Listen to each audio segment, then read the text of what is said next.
Day live. Hopefully you guys had a good start to your week and it's been a pleasant day. So we are here on another Monday live. Let me just say hello to some of you guys. Come out of this one and go into this.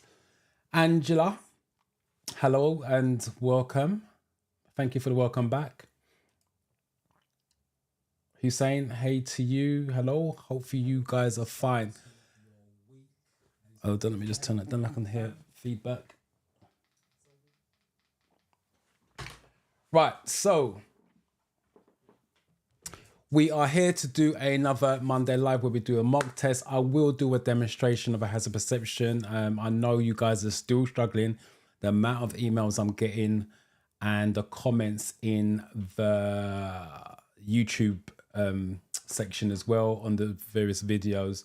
So I will do another hazard perception after the mock test. Remember, if you've got any questions, please put a Q before the question. It makes it a lot easier for me to find so I don't miss it. Otherwise, it just looks like a comment. I am fine. Hopefully you are. And welcome here. Hello and welcome. Hello and welcome, Mary. I am fine. Hopefully you are. And welcome to a live. So we shall go through a overview. Sorry, I lost my track of thought. Go through an overview of the theory test. I never assume you guys fully understand how the theory test works. Same way I'm in the classroom, I'm very thorough. I don't take things for granted. I don't assume, because if I get it wrong, then obviously my pupils will end up, glad to see you too, end up failing. So I'll do a quick overview, and then like I said, if you've got any questions, please put it in the chat, Q semicolon. It makes it a lot easier for me to find. So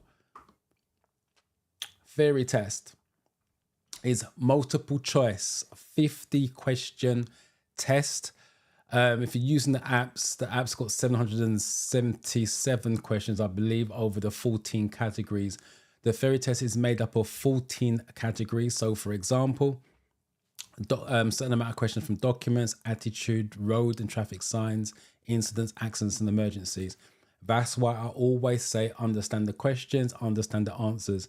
I will also add the questions are sampled questions. A lot of you still think the apps are the questions and you go in there memorizing the answers, and then when they word it differently or you see questions that you've never seen before, you get thrown.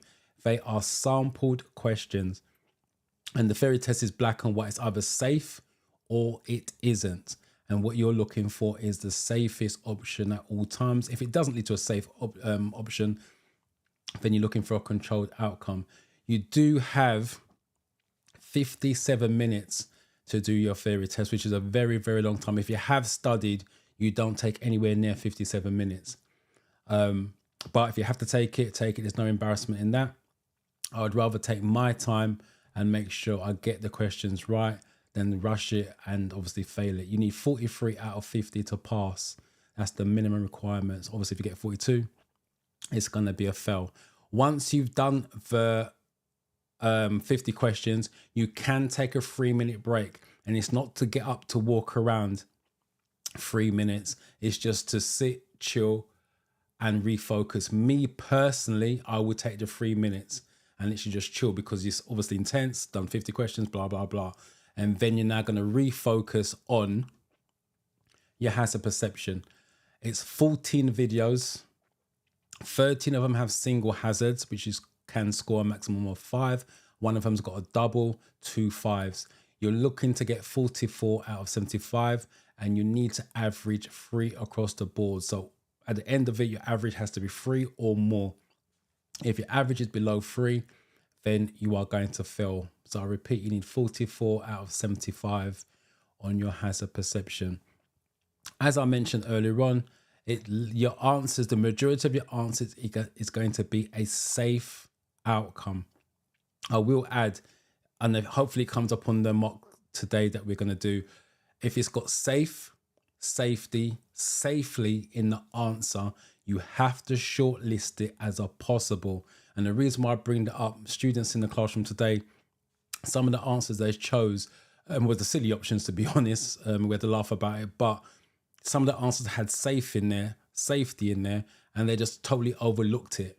It's only when I broke it down for them they realized, oh yeah, the theory test is about safety. So I repeat, if it's got safety, safely, and safe in the option of the answers, you have to list it as a possibility. It doesn't always work, but if you list it, you stand a better chance of passing rather than ignoring it altogether.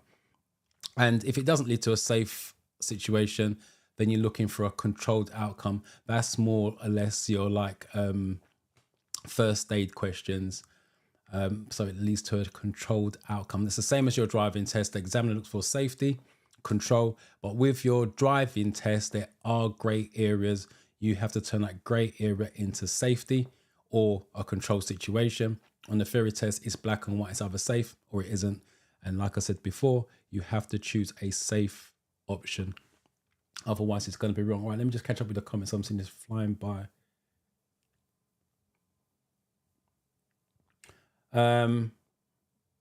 Marcel, welcome. Bliss, first time here. Hopefully you learned something and come back. If you've got any questions, if you've got a test booked especially, and you've got any questions, please ask it in the comments. I can answer before we sign off. But for everybody that's turned up just now, please put a Q in front of your question. So Q semicolon, so I know it's a question. Otherwise it looks like a comment to me and I may miss it. Daily mindset, I'm fine. Thank you for asking. Hopefully you're well. Nicola, same. I'm fine.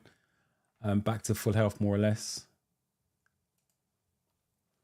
Hajar, my favorite test is on the 6th of November. I'm scared. Scared or nervous? That's slightly two different things.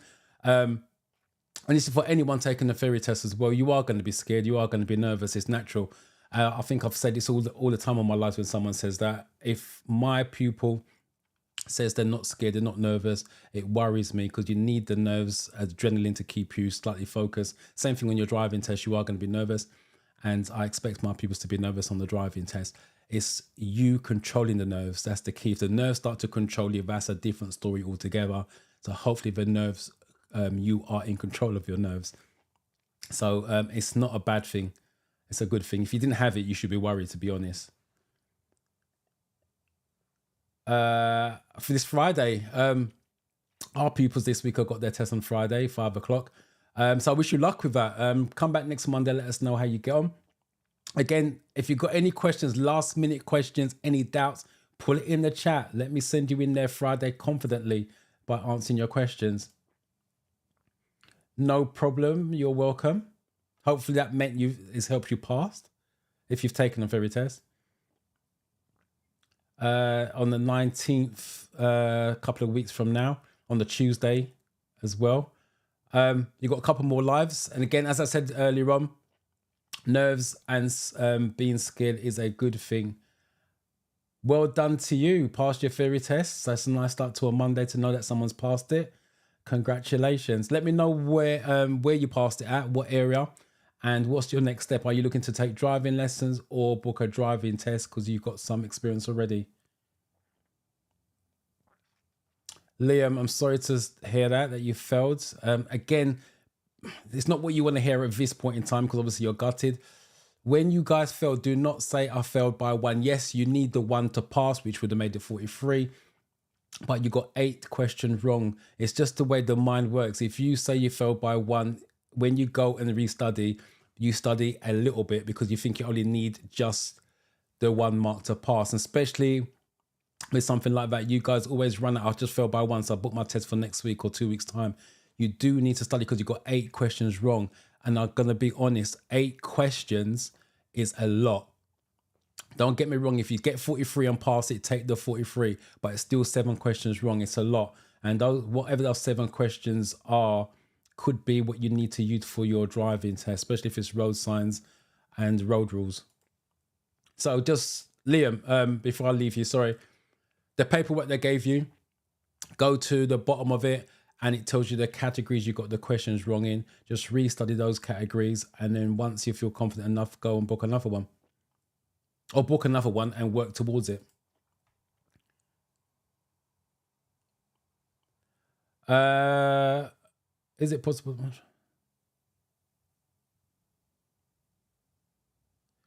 Yes, you can book your driving test anywhere. You're not restricted to your postcode. With that, a lot of people are shopping around because the dates are few and far between. So you can take your test anywhere. The downside to taking your test outside of Darlington, if that's your area, you're going to a test center that you don't know. So that is something that you need to be aware of. Also, if the driving test center is a little bit far away and you're driving there, by the time you go for your driving test, you could be fatigued.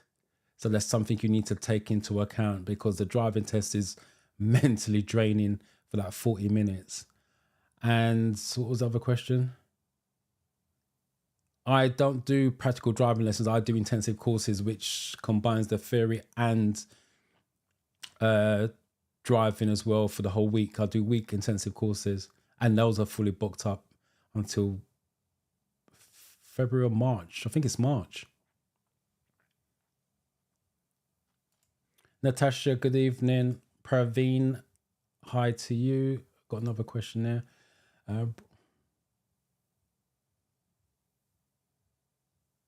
Yes, it does. Yeah, the theory test gets updated every 2 years. So that book is 4 years out of date. Simple as that. Yeah, it would have been updated twice in that time.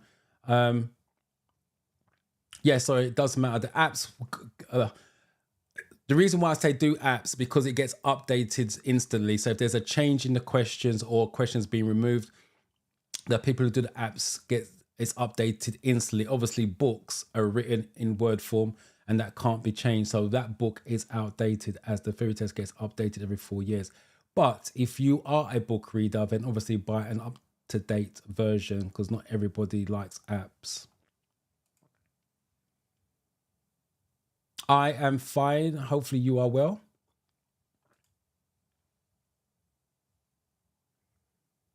Mary, on test day, bring yourself and your license. That's all you need. Your test and yourself and your license. That's all you need for your theory test. On the day of the driving test, bring yourself, your license, and your theory test certificate, just in case you do a spot check.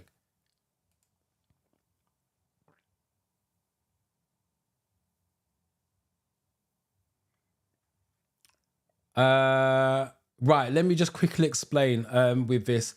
Some of you, right, if you join the waiting list, there's a set of email that goes out that explain, I think the first one from memory, explain who the course is not for, because it's not a case I want to take everybody on there. If you're not willing to do the work, it's not for you, but it tells you that anyway once you sign up. So if you're one of the persons that's on the not for, don't look to sign up for the course at any point. It's pointless, because that's not what I'm into. If you are on the waiting list, some of you are responding to those emails, especially the one where I'll say a little bit about me, where I explain about who I am and what I'll do, which is fine. It's nice to get your gut replies back. But some of you are emailing me, asking me, you really want the course, blah, blah, blah. What I've got to make quite clear, I am not handpicking 20 people. That is one thing I've got to make clear. You sign up on the waiting list on the 18th of November, after the live on the Monday, because on the Monday at 7 o'clock, the sales page goes up and it's the first 20. It closes on Friday. But from what I'm seeing with the emails and the messages I'm getting, the 20 spaces will be gone quickly. It'll be closed before Friday. But the doors open on Monday. It closes on the Friday. I will repeat, I'm not handpicking students.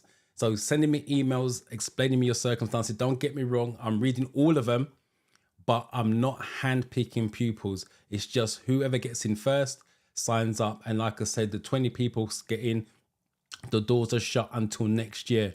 The course will be open next year, January the 6th, I believe, and it'll be open all year round is what I'm looking to do. The reason why I'm taking 20 people on at this point in time is because I need feedback on the course. I've had family and friends test it for me. And since then, I've taken their feedback, changed things, tweaked it, and added more stuff, more value. But the 20 students that I'm taking in, It means I can focus more on them because I want them to pass their theory test either by the end of the year, 2024, or early in 2025, so they can move on to their driving test. And I will get their feedback and tweak the course again, add things, take things out based on their feedback. And then, like I said, the course again will open to everybody on January the 6th. And you just come in and go. The course is 4 weeks. I believe this one's 5 weeks, but the course is generally 4 weeks long. And you have every Wednesday, based on your question that you're asking me, you work full-time 10 a.m. to 8 p.m., which means you cannot make the live sessions. That's not a problem. All you do is submit the question to the email, because it's a different email from info@drivingtheory.uk. So you submit the questions that you may have, any concerns you may have, and I will address it on the live training because it's all recorded and then uploaded. And obviously you can watch the replay and get your questions answered. And for those, again, what's in the course, you are going to be monitored.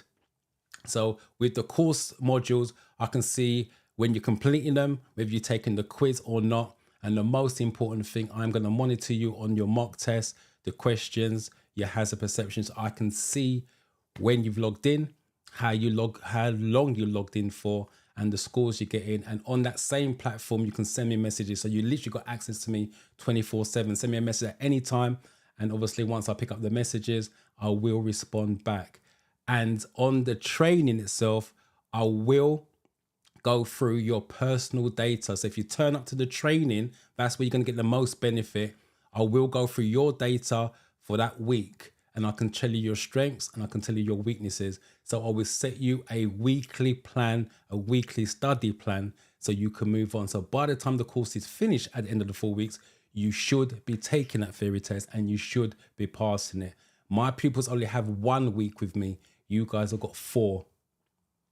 So that's how that works. So if you work full time and you can't make the training session, it's not a big deal. But like I said, submit your questions and watch the replays of the Zoom training.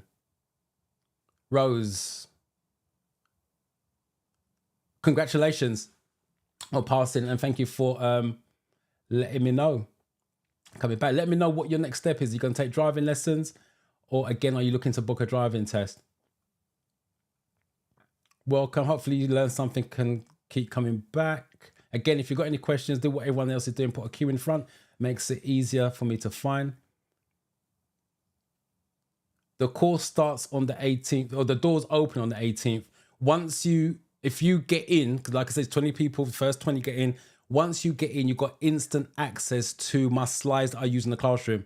I don't think it's on the waiting page. Right, let me just quickly explain. Once you sign up for on the 18th and you get in, you're one of the 20 people get in, you got instant access to the course, but you can only access on the first day my slides, because the foundation to theory tells you the do's, the don'ts, the clues, the hints, the tips, everything I do in the classroom is been filmed and uploaded. Take notes. It's really important, because if you mess that bit up, it's going to mess you up. So the course literally starts when you sign up, 18th onwards, and the training starts the following Wednesday. Hold on, let me just double check that. Training starts the 27th, so it's the week after the training starts, and the course finishes on the 18th of December.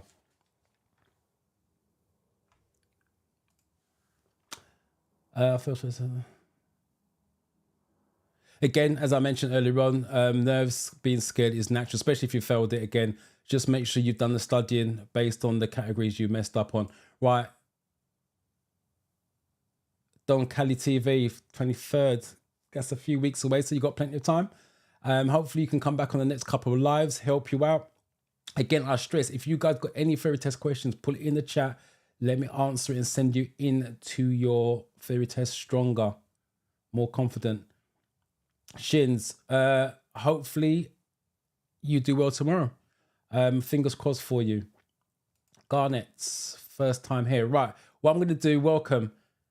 And again, 2D apparel test tomorrow. Why you guys got your test tomorrow? Again, put your questions in, let me answer it. Any concerns, any fears, let me ease that.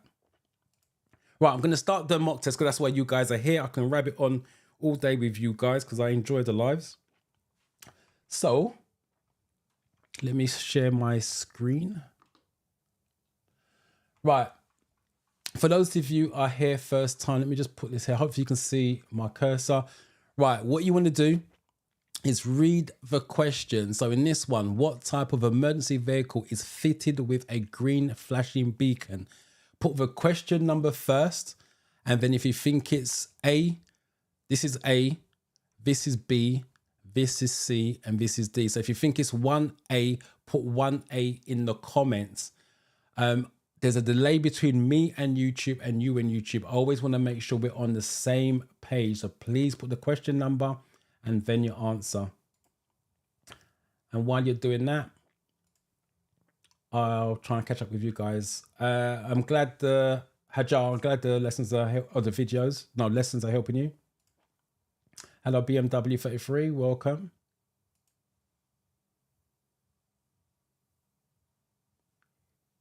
Yes, I'm going to do that at the end of 20 question mock test. So if you stick around towards the end, I will do a demonstration, explain in detail. Linda, thank you very much. Nice that you are here. Again, Angela, I will do the demonstration. I will add as well, just in case you don't stick around to the end. And this came up last week. Do not count your clicks. If you're going into the mindset that you're counting your clicks, you're going to probably fail, to be honest, because it's not about counting clicks. It's about clicking on what is relevant. But again, I'll do a demonstration on that. Pretty Laura TV, it's a nice name.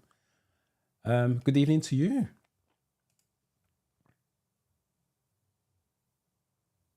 Waiting for my class before I start. I'm assuming you mean the course. Before you book your fairy test. Again, like I said, I'm only taking 20 people. I'm not handpicking it. So I can't guarantee you're going to be the first 20 that get in. But if you're willing to wait until if you get in, then book your fairy test, that's fine. But just don't hold me responsible if you don't get in and you wasted that time, if that makes sense.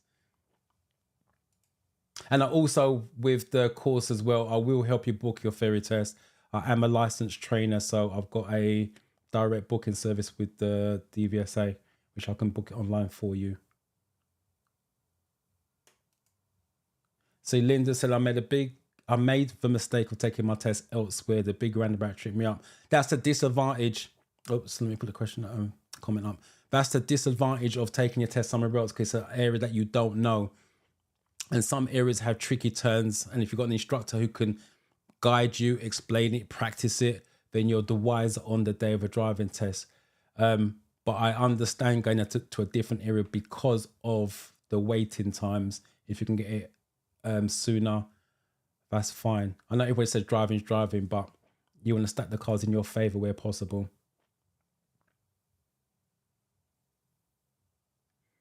Again, Pretty Laura TV, saying what I'm saying is join the waiting list. Go to my website, www.drivingfairyuk.com, and sign up for the waiting list if you haven't already. When the sales page opens on the 18th at 7 o'clock after this live on the 18th of November, it's the first 20. I've not replied to your message on Instagram. I'm not the best at answering messages on Instagram. I'm not the best at using Instagram, to be honest. I just started to do that lately. But if you've messaged me, I'll message you back. But the answer is I can't put you in the head of the queue. Nmap, hi. All right, let me just get to your question answers first, and then I'll come back to your comments. Oh, how you doing? How's your studying? Is it studying or driving? I can't remember if you're taking your driving test soon, but remind me.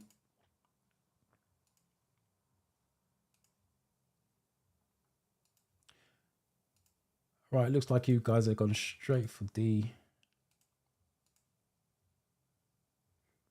Don Cali TV, please put the number, because the first one I know what you mean, but moving forwards, please put the question number. You just did. Thank you very much. Appreciate it. Right, most of you have gone for D. Green is doctor's cars, yes. Road gritter is amber, slow moving. Ambulance is blue, life saving. Fire engine's blue, life saving. And doctors is green.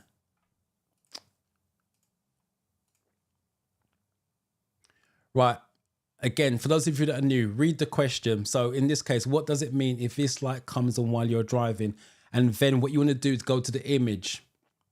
For those of you taking driving lessons, you should know what that image is, and then go to your options. So if there's a question, image, answers, read the question, always go to the image, because sometimes there's clues in the image, and then obviously go to the answers and choose the one you think is correct.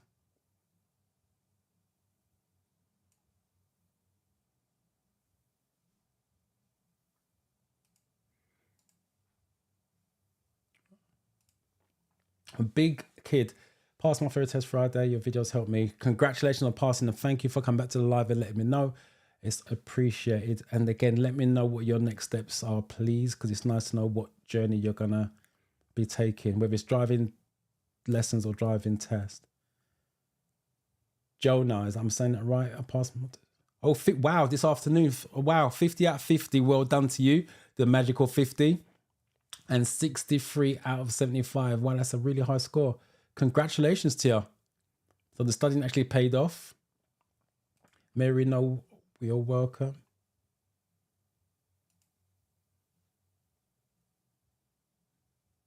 Thank you for coming back and saying thank you again. Appreciate it.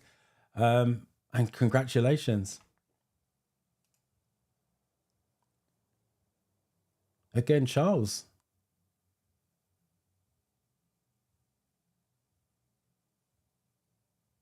I just got out, so it looks like you just passed today as well. Congratulations, and thank you for taking the time out to come back to the stream. Was last stream? Yeah, it comes back to me now. You had a couple more Mondays to go. So how's the studying going? No problem. Vida saying like. But yeah, guys, please, if you're getting value, put your thumbs up. Let YouTube know it's worthwhile. Next Friday, you got another live if you've got next Friday.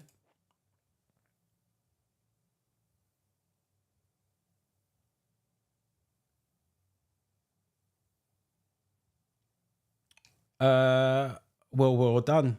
Getting your instructor to do your left turns and right turns. And you're getting practice with mum as well. A brave woman. I think I'll only go out with pupils if I got dual controls. Right, what number are we on? Number 2. Don't get carried away. Find your twos. Here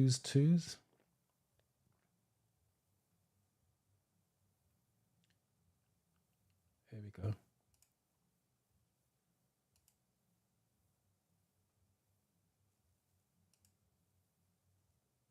Right, some of your 1As are just coming through as well. Some of you got a slow internet connection or YouTube is playing up. Let me just throw this up there quickly. Lisa's passed. Congratulations, Lisa. Thank you for letting me know. Right, most of you gone for 2A. I don't see a difference of opinion on this. Brina, thank you. That's a handbrake. For those of you who don't know, that's a handbrake light. So you're looking for a connection with brakes in it, and that's a fault in the braking system.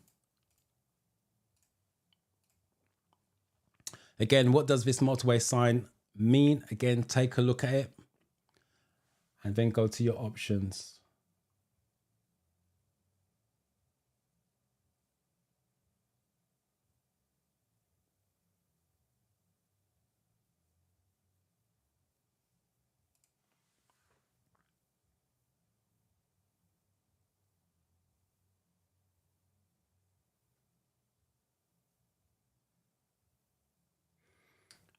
I have downloaded driving test success app. If you downloaded the driving test success app, the one that I recommend, and paid for it, $4.99, it's got every question in there. It's got hazard perception in there. It's got road signs in there as individual categories, and it's got the highway code in there, hence why I recommend it. But if you're only getting questions, I don't think you've paid fully for it. That's the reason why, or you're missing something. That app is complete. That's the reason why I recommend it. Annabelle, welcome. Yes, I'm going to do the hazard perception at the end of the mock test. That's the same how it would work on the real day. You do your questions first and then your hazard perception at the end. So I will cover hazard perception at the end.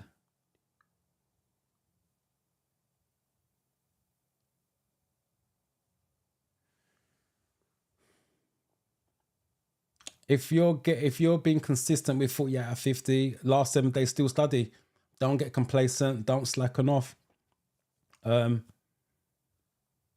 Because if you're using the app as well, the app is not designed to give you the questions on rotation as such.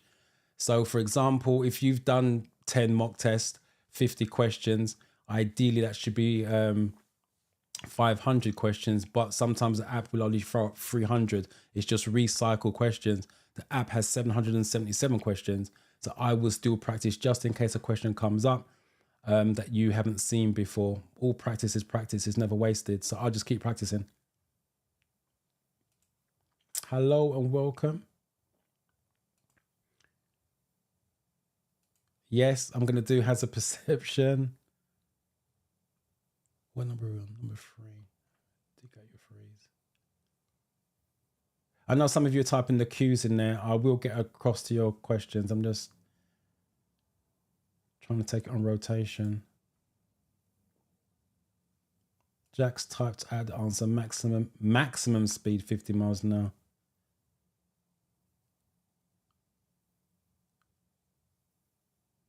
Okay. My test is today. That's dedication for you to be here on the live. Again, if you've got any questions before or any doubts, please type it in the comment. Let me send you in there a lot more confident.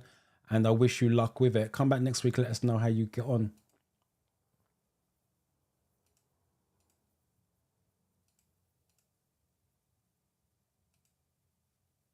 Right, some of you gone for A's and D's. But the majority of you are A's, so I've got to assume that's got to be correct. All right, let's take a look. This is advisory, so temporary maximum speed. Minimum speed, nope, it's max. It's temporary. The amber lights is advising you to do 50 miles an hour, but it's only temporary. Which color follows the green signal at a puffin crossing?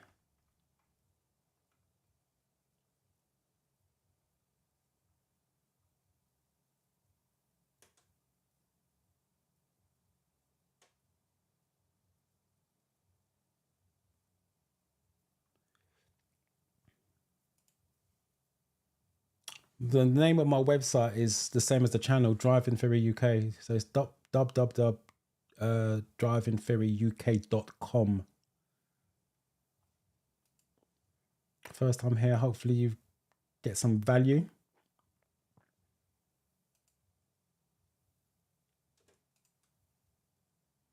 Dimilola, please, I'd like to book my ferry test. I'd like to book my ferry test as well. Is that a statement or there's a question? If you don't know how to book your ferry test, jump online, go through the official powers of be, dvsa.gov.uk, type in ferry test and that section comes up, and make sure you got your driver's license with you and a method of payment, and then type in your postcode. It gives you your local test center, and then you can book it online.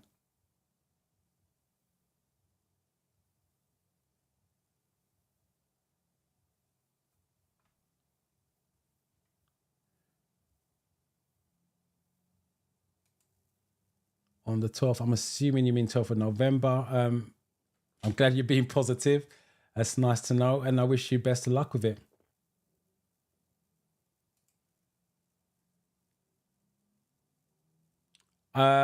Hopefully, if the test is after the live, get some last minute studying in by coming to the live. If it's before the live, come back and let us know how you get on.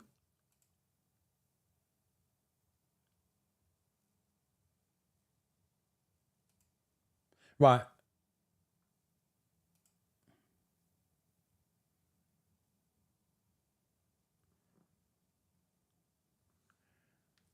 Right, I'm going to come back to this one. I want to tackle that one. What are we on 4?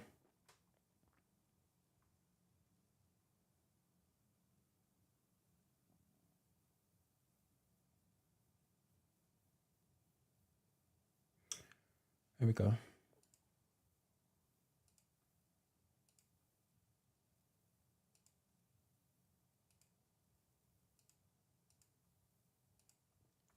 Right, the majority of you are going for A.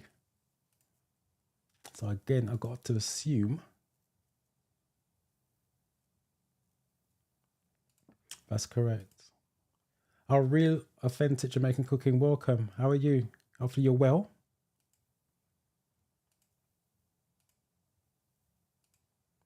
Oh, someone's gone for a B. Someone's gone for a D. Another D. Okay, that's interesting. Which color follows the green signal? Green signal. Green signal going up. Steady amber. A. The way that I normally teach that, like I've done this morning in the classroom, because we do traffic lights, pedestrian crossings, full stop, in the classroom on a Monday. Go from bottom to top. It's single colors. Makes life a lot easier.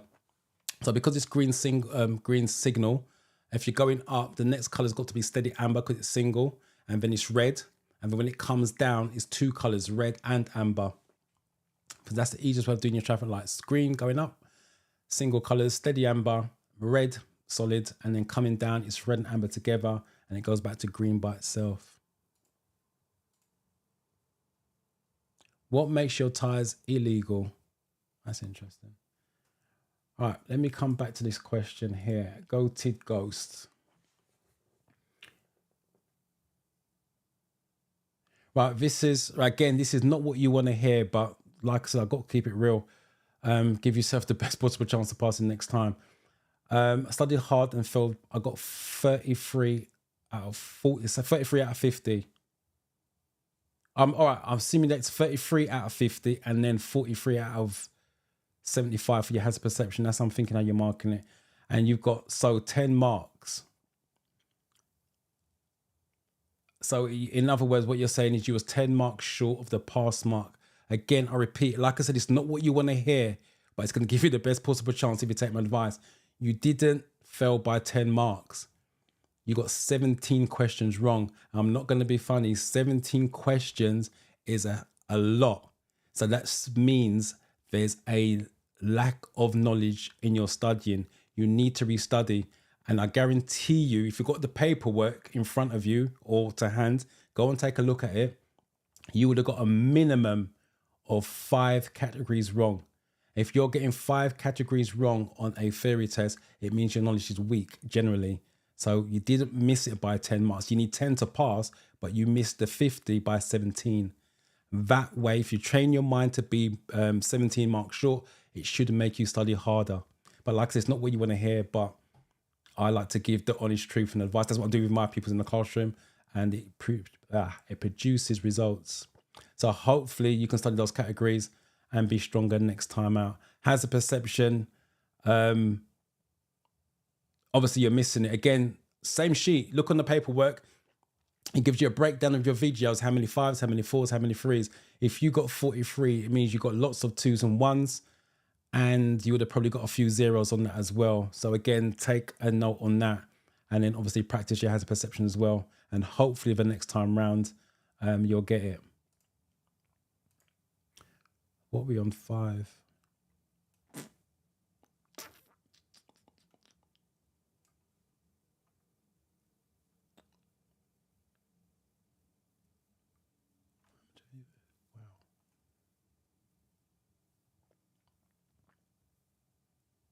Right, here we go. Got a 5C, 5A. So again, difference of opinion on this.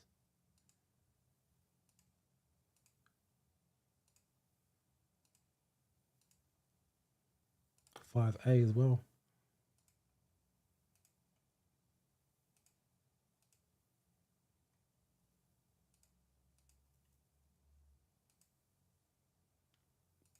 Five A. Right, some of you.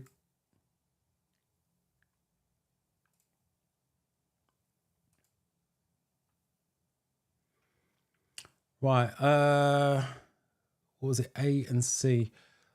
What makes tires illegal? If you have different tread pattern? No, you can have different tires on. You can have Michelin, Firestone. It doesn't make a difference as long as it meets the legal requirement. So it's not that one. And you guys went for C. Is that if they have any large deep cuts in the sidewall? Yeah, the full legal requirement. It's also a tell me question for your driving test for those who are taking driving lessons. The legal requirement for your tires is 1.6 millimeter tread depth. I will also add on the theory test.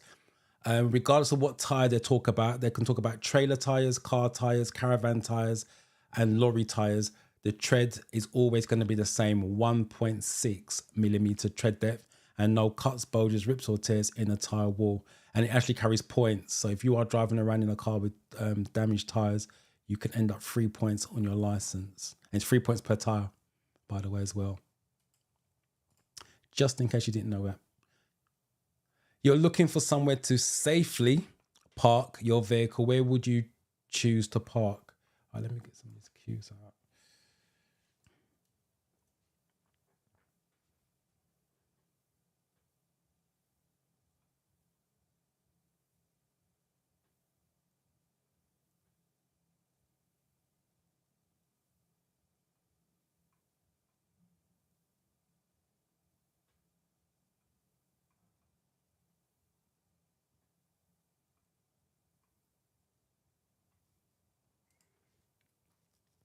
Hazard perception, you're looking for you're looking for the hazard that's going to cause you to slow down or change direction. But again, I will tackle that in the hazard perception section. The course, I have not priced it up. I'm still adding stuff in there. And like I said, the platform I'm using is Veritest Pro to check your record of when you've logged in, how you logged in, how much time you studying, send messages back and forth. So I've got to price that up. I'm talking to them to get a better deal since I'm a driving instructor, and I'm promoting their app, which is a desktop app, by the way, as well. Done that one.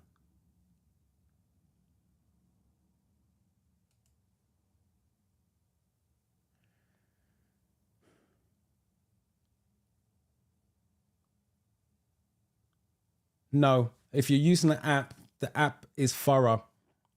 Like I said, it's got 777 questions. That's all I got access to. And I got to add with the apps, all the apps generally are, the paid ones anyway, are generally the same. The DVSA released those questions. Those questions aren't made up by the app company. It's released by the DVSA. I have the same questions in my course. So I've got 777 questions. The difference is they've all been filmed and all been explained in detail. So regardless of what app you use, the questions are the same. But again, I'll stress they're sampled questions. So if you've got the app, there's no other questions to really be looking for.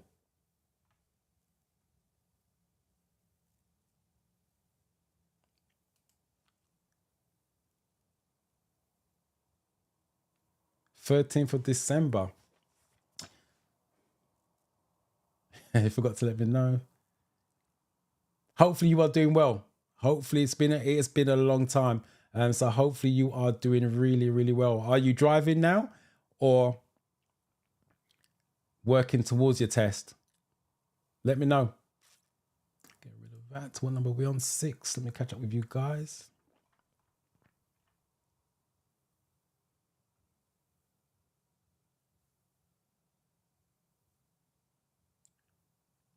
Here's the first one, I think.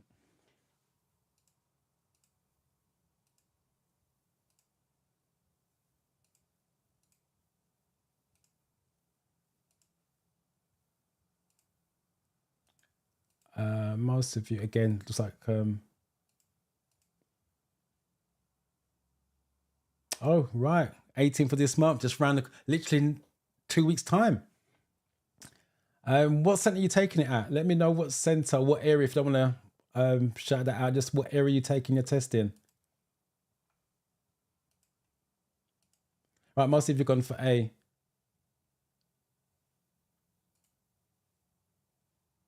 Right, let's take a look. A, in a designated parking space, safely park. Yeah, exactly.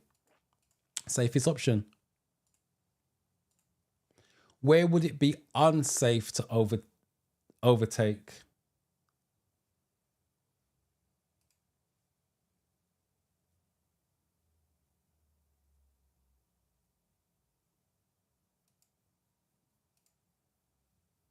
Goated Ghost. No, I didn't misunderstand you. I fully understood what you're saying. You need 10 more to get 43. That's scraping a pass. You still got 17 questions wrong. No matter how you want to jazz it up, you still got 17 questions wrong. That means 17 questions are lack of knowledge. All I'm trying to do is help you out by saying restudy your theory tests throughout. There's a lack of knowledge across that. Again, I repeat, if you go and get your sheet, look at it, you got a minimum, I'm saying minimum of 5 categories wrong. That's a lot of categories to get wrong for a theory test when it's only 50 questions. Like I said, it's not what you want to hear, but if you take my advice, go through those category questions and restudy the theory test from start to finish. In other words, redo those categories and the others are all 14 and then rebook your test. And now you're saying you got 49 out of 75. Hazard perception can still be improved. 49 is still scraping it because you need 44. But the way that I explain to my students, I don't really worry about the hazard perception. Once I teach in the classroom, they pass anyway. It's very rare they fail on the hazard perception. It's always going to come down to the questions. And the reason why I say that, one, because I said the apps are sampled questions. When you go for the real test, it's going to be worded slightly differently. And secondly, you're going to see questions that you've may never seen before. But if you understand the concept of safety and the general idea of what they're asking, then you're going to pass anyway, because no matter how they word it, you're going to always go for the safest option. But you only get that from practicing the apps and having a solid foundation to what they are asking. And that's the reason why I say 33, yes, you need 10 to pass. But if you think more of 17 questions to get right, it's going to build a solid foundation. Because even if you got the 10, you still got 7 questions wrong. And I will stress with you guys, I keep saying this, you guys are seeing the theory test as a means to taking a driving test. The theory test is going to help you pass your driving test because you're going to use that knowledge for your driving test. And I stress again, for those of you who've got no driving experience or limited driving experience, you're going to need a driving instructor. The last thing you want to do is sit at the side of the road with your driving instructor explaining rules of the road, traffic lights, road markings. These are all stuff that's in the theory test. That's the last thing I want to do with my people. I want to drive. I want them to drive. I want to drive. So I don't want to spend time outside the road explaining something they should already know because you passed the theory side of it. So that's another way. You're studying to take the information and keep it on board and then go and take your driving test and use it for the examiner. Show the examiner you know exactly what you're doing and why you're doing it.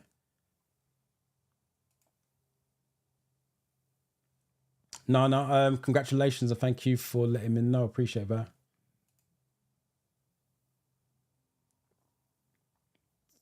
Yeah, like I said, I know it's not what you want to hear, but I want you to pass. And the only way to do that is get your head down, do those categories that you messed up on and go again. And hopefully you get it next time out. Right, we've gone for C straight away. Right, got A's, some got C, and you guys are going for A's.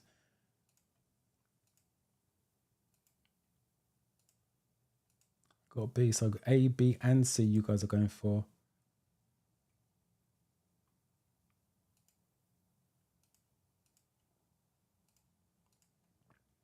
Right, the majority have gone for A, so I've got to assume the majority is correct. So, where would it be unsafe to overtake? Approaching a junction. That's a possible. On a one-way street, that's safe. Traveling up a long hill, safe. On a single carriageway.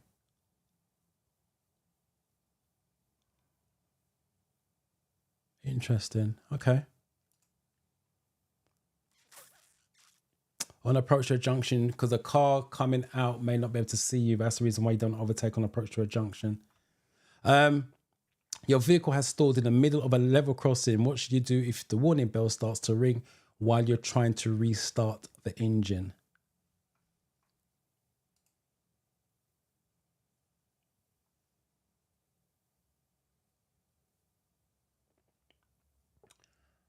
Again, probably the reason why you failed the real test. Let me just make sure I got the understanding. That could be because of lack of understanding. As I said just a minute ago, To go to ghost, the questions are worded differently, so you didn't fully understand what they was asking. There could be several reasons, but what I would need to see to give you a better idea of the categories you got wrong and the amount of questions you got wrong in those categories. It gives me a better idea, but it's hard for me to tell you why you failed it when I don't know who you are in that sense. But yeah, that just suggests a lack of understanding. But again, you haven't put the mark that you got. If you got 42, it's 8 questions wrong. But again, if you're getting in the 30s, that's definitely a lack of understanding, even though you are passing mock test. Oh, Birmingham. Okay. I don't know. I've been Birmingham. My son went to uni down there, but I don't know Birmingham that well. So hopefully you've been practicing with your instructor and he's taken you around the necessary routes and highlighted any tricky spots. No problem, Nana. Thank you for coming and let me know. Appreciate that. Christopher's passed as well. Congratulations. Well done to you.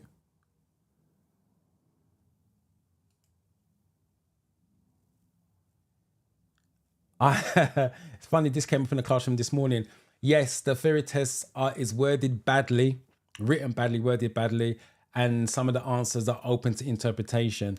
We, as instructors, have been campaigning for years to get it rewritten so it's clear and concise. They haven't done it. I can't see them doing it.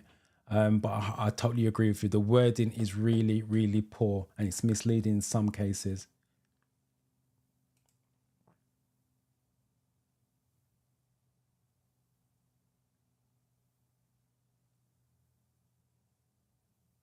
No problem. I've got dyslexia. That's why I fully understand, because when someone's talking to me, break it down simple chunks. That way I can understand. And even down to someone's reading me something, I need to take that away from it so I can read it so it registers with me. So I fully understand where you're coming from. Hence why my videos are very simple, very basic, because it's me talking to me, if that makes sense. But it seems to be working for you guys as well.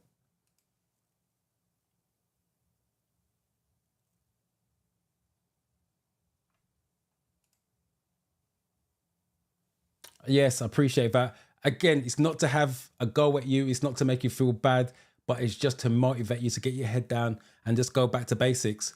That studying is not going to be wasted because you nail it next time out. Go for your driving lessons. You got that knowledge. It's solid. Less money spent for taking driving lessons.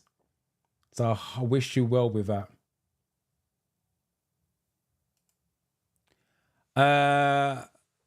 South London isn't my area anymore. I used to live down there and work down there from time to time, but South London's not my area, so that's probably changed a lot.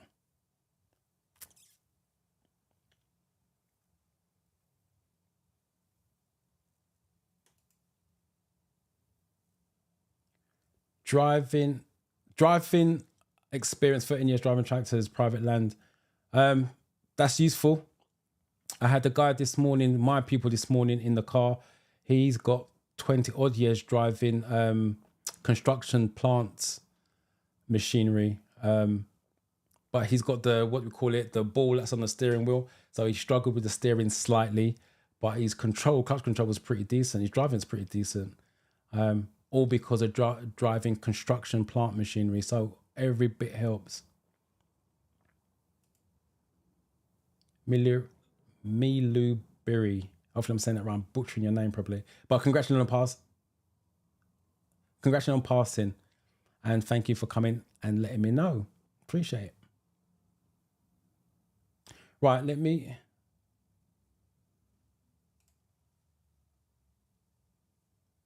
Fingers crossed for you. Come back and let us know how you got on.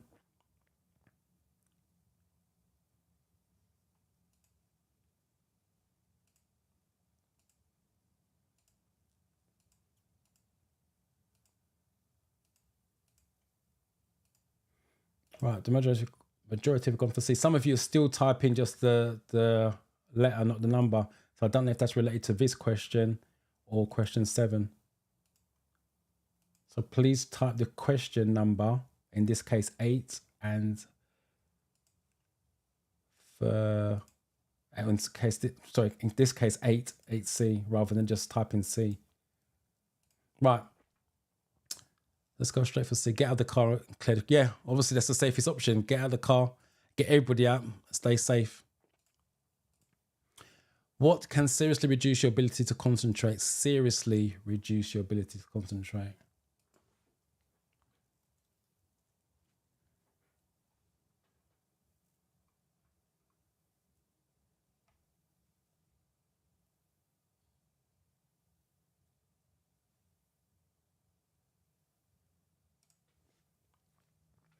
$746.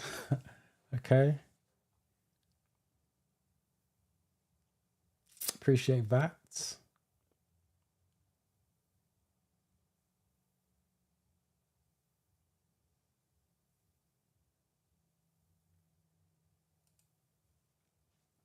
The examples or questions will just be what I get from my pupils, the feedback we get. And obviously they don't word it the exact way, but I just know the questions are worded differently.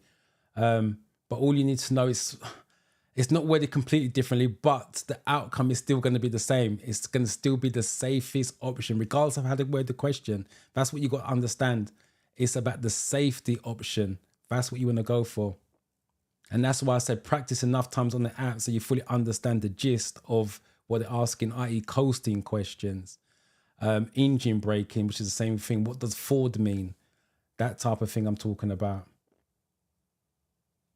Because if you understand that, regardless of how they word it, you're going to be fine.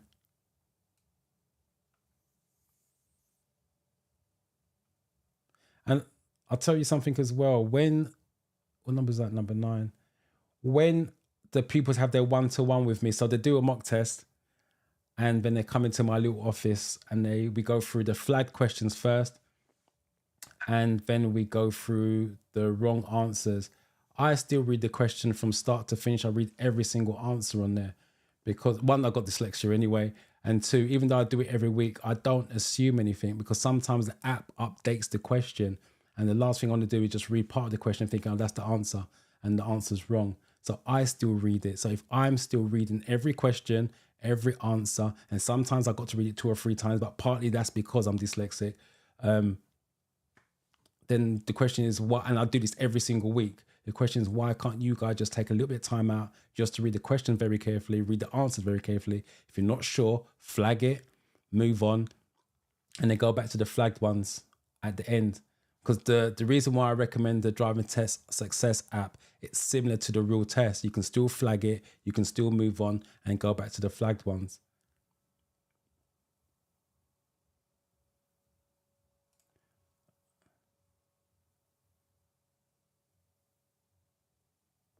Yeah, there you go. Like I said, I've many times, and remember, if I got to spend time at the roadside teaching my people road signs and road markings, remember, I'm teaching them the theory side of it. They just haven't retained the information. So it's not like they come from another instructor and their knowledge is poor. They come from my classroom and I've taught them. So if I have to sit at the roadside to teach them road markers, I'm doing that because I know when they go for their driving test, they're going to pass first time. So we put the work up front.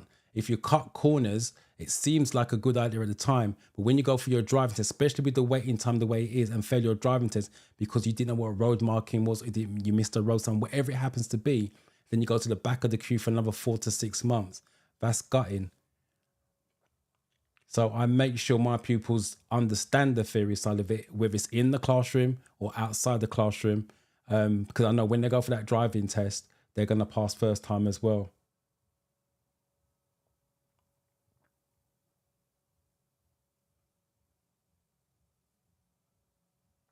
Because there is no better feeling when a pupil passes their driving test. I'm trying to find the lines. Here we go. I think this is the first one.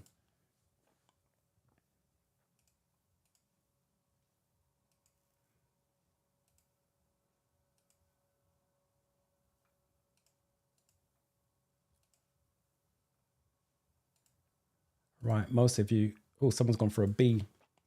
So let me just go down a bit further, see if anyone else is disagreeing.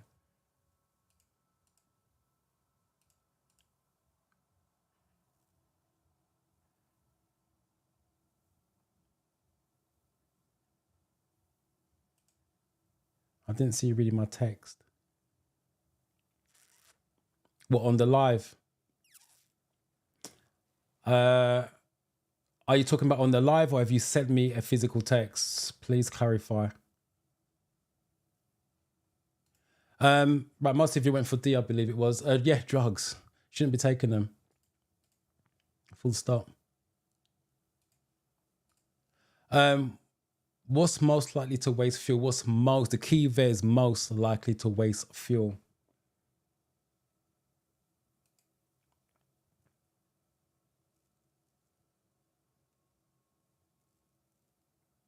No, the dual controls have got to be made especially for that car. So if it's a Ford car, for example, it's got to be a Ford. If it's a Fiat, it's made for a Fiat. And you need a specialist person to fit it. And the reason for that is obviously because it's brake and clutch. If the brake is not working properly, they can't stop you.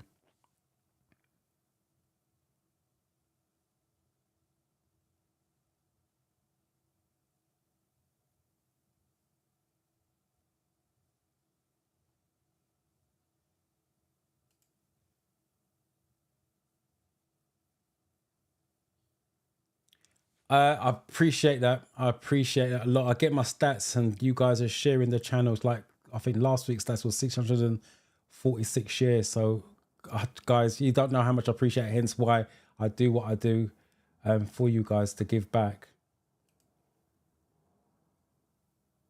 Emily, congratulations on passing Saturday. And thank you again for coming back.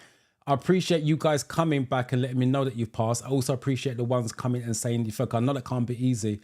The ones that passed, obviously, congratulations. The one that's failed, yeah, I'm sorry to hear that. But again, we work harder and go again to pass it the second time or whatever time around. We just keep going. We keep going. At some point, we get it.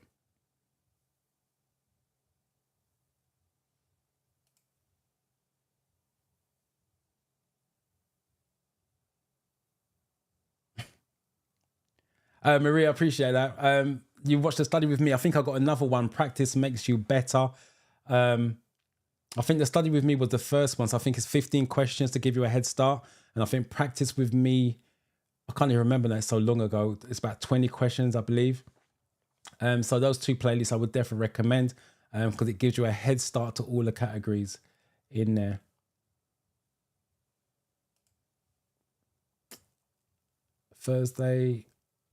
This Thursday. Well, I wish you luck with that. Please come back next week. Let me now know how you got on. Again, Raymond got a magical 50. So congratulations. Love the people who get 50 out of 50. So congratulations with that. So thank you for coming back.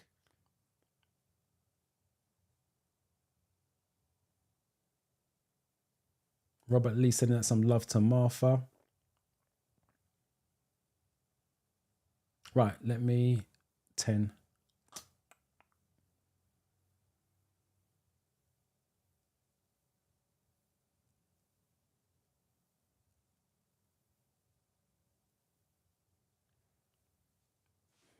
Wow, there's so many comments going through. Right, here is the first one.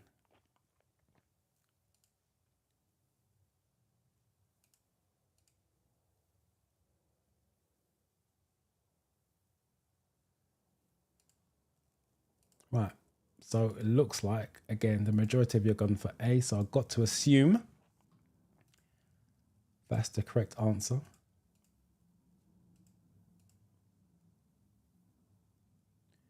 I don't see any difference of opinion on that. So underinflated tires, in other words, flat. Yes, the car's going to work a lot harder if the tires are flat. What should you do if you think the driver of the vehicle in front has forgotten to cancel their right indicator?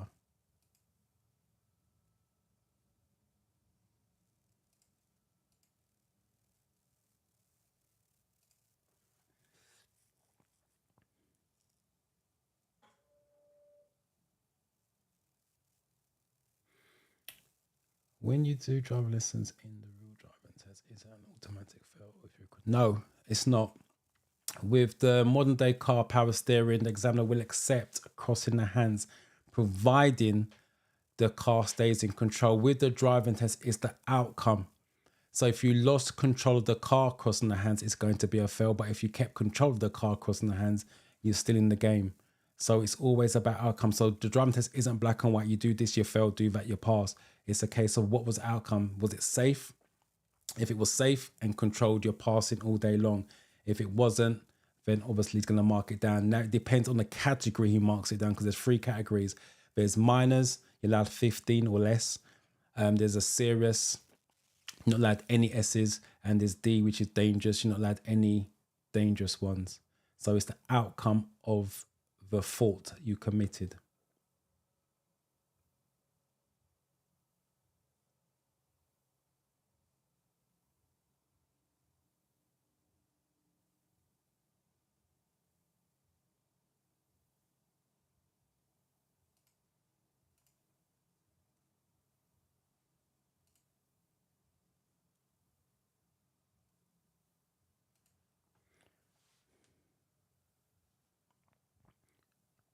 Trying to find the 11s. You guys type so fast, it's unreal. Here's the first one. C.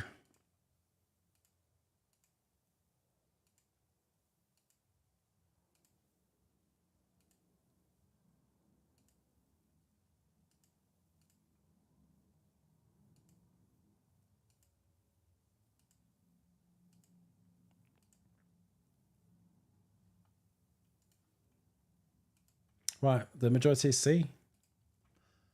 Where is C? Stay behind, don't live. Yeah, especially on the driving test, you're not in a rush. So stay behind, don't overtake, be patient. Which vehicle should use the left-hand lane on a 3-lane motorway? So which vehicles should use it?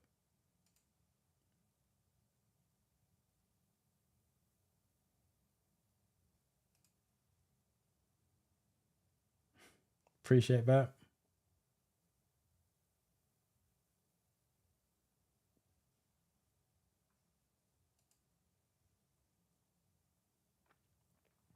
Rita, you've asked me, please, an automatic and a manual, which would you recommend for a beginner? That's a personal choice. I don't even know how old you are, what do you need a car for, blah, blah, blah. You decide. For me, I'm biased. I would do a manual, but automatic for me is boring. I've taught automatics before. No, it's boring for me, but I'm biased. I'm a manual driving instructor.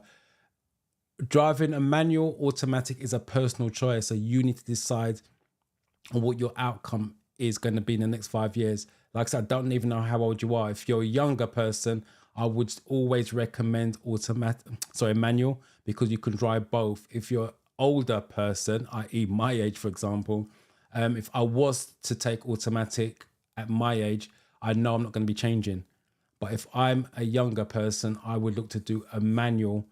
The reason being because you can drive both. You've got both options. With automatic, you're stuck with automatic unless you want to take another driving test later on for a manual. But it's a personal choice, so I can't give you that advice on next. I think I'll be misleading you, considering I teach manual. I said the dual controls has to be fitted for that particular car. So if it's a Ford car, it's got to be made for a Ford car. If it's Fiat, Mercedes, whatever it happens to be, it's got to be fitted for that particular car, and it has to be fitted by a professional.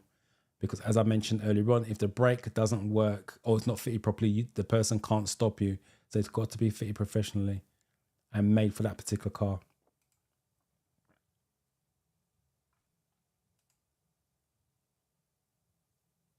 Today, congratulations on passing, and thank you for coming and letting us know how you got on.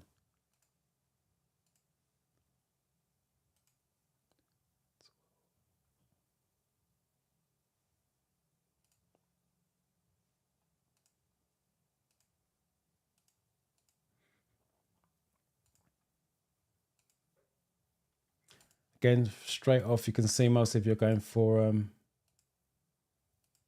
12A. I don't see anyone going differently.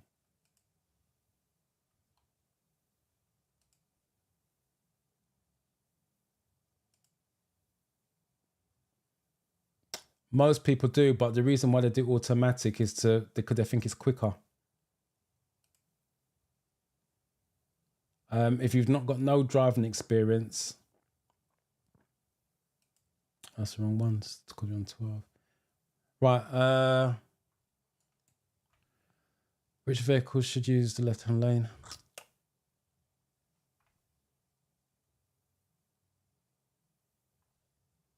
Any vehicle that isn't overtaking is correct. Everybody should stay left when possible. You're on a motorway. What does it mean when a mandatory speed limit is displayed above the hard shoulder? So again, look at the image, go from there. Yeah, so let me just put this comment back up. Let me finish what I was saying. Yes, a lot of people go for automatic because they feel it's easier and quicker.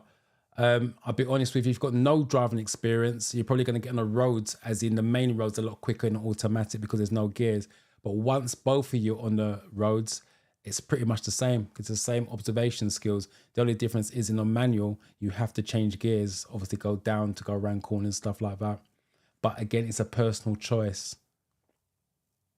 And again, with the way cars are going at the moment, in the next 10 years or so, most of them are going to be automatic anyway, electric as well.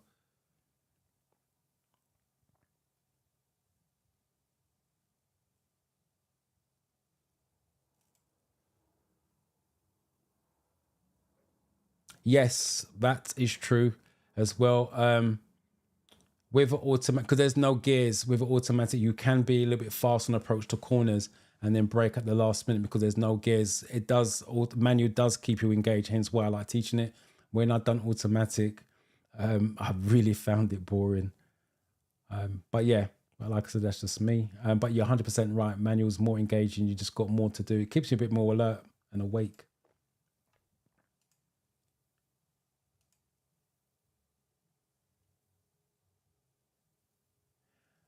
So no pressure then.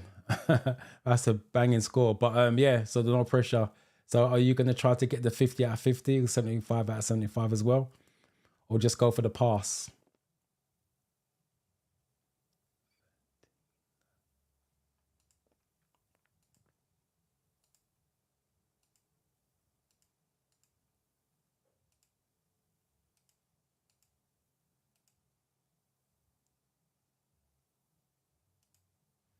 Warden, no problem at all. But thanks for popping in and dropping a little message in. Don't work too hard.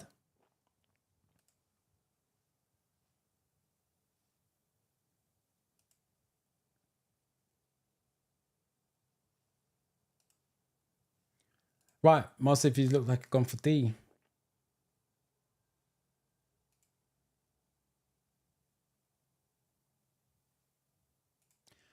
The hard shoulder can be used as a running lane. Yes, if it's got a 50 over the hard shoulder, it means it can be used.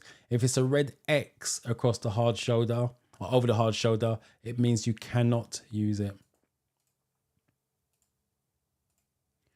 How can you avoid wasting fuel?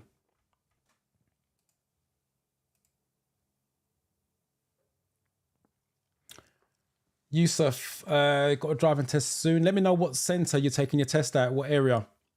Have you got any tips? The basic tips that I give my pupils: the night before, do what you do normally. A lot of people will say, I'm going to go to bed earlier. Don't do that. If you go to bed at 10 o'clock, for example, go to bed at 10 o'clock. Going to bed at 9 is only going to mess your body up when you get get up in the morning. Your body just needs to act the same way as it did as usual, because with the nerves, the adrenaline, it's going to mess you up. If you normally have breakfast in the morning, have breakfast, have something to eat, because your body is expecting fuel. If you do not have breakfast in the morning, do not go and eat something. So literally stick to your same routine. On the day of the driving test, take your time. Literally, when I say take your time, I don't mean drive like Miss Daisy, but in the car, don't rush anything. Take your time to check your mirrors. Change gears in good time. If you're doing the manual, that is, change gears in good time to go around corners, but don't rush anything. The examiner wants to see why you're there, not show him that you can make the car play dead. So just show him why you are there, because if you've gone with a driving instructor, the instructor thinks you're good enough. So just go and do exactly what you've been doing on the lessons. That's all the examiner wants to see. And take no risk whatsoever. So for example, if you're at the giveaway line and you feel like you've been there for a little while, especially if you've got cars behind you, make sure you go when it's safe to do so. Don't feel, oh my God, I've been here too long, he thinks I should be going. Because if you're forced to issue, it's a fail. Normally, if you're at the giveaway line, for example, and you take too long, it can come back as an undue hesitation, but it's normally minor. I always say to my pupils, take the minor for all day long because you're still going to pass. If you come out of a giveaway line or shoot across a roundabout because you're trying to beat the car, you're going to fail. There's no ifs or buts. So I would not rush anything. And the other thing I would do is break your driving test up into sections. Your driving test is going to last for about 35 to 40 minutes. The examiner pulls you up on the left a minimum 4 times. It's uphill, downhill, level gradient, angle start, because you need a different control to move off. Always go handbrake and neutral if you're driving a manual, or handbrake and park if it's an automatic.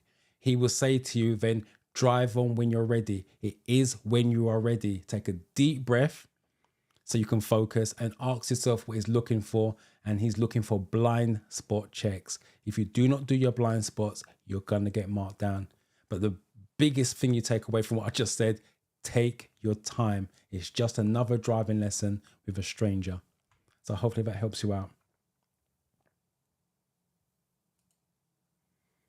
These questions came up already. If you're talking about the theory test, all you need is your driver's license and yourself. And if you are talking about a driving test, you need yourself, driving license, and bring your theory test certificate just in case they do a spot check.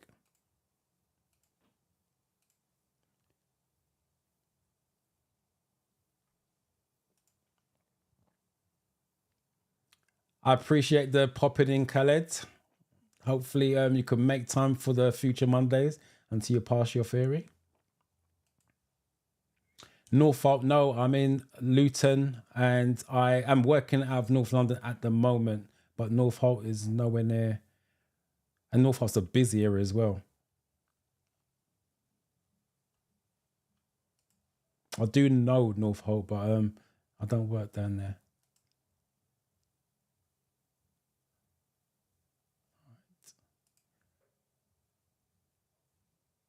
Right, A and a C.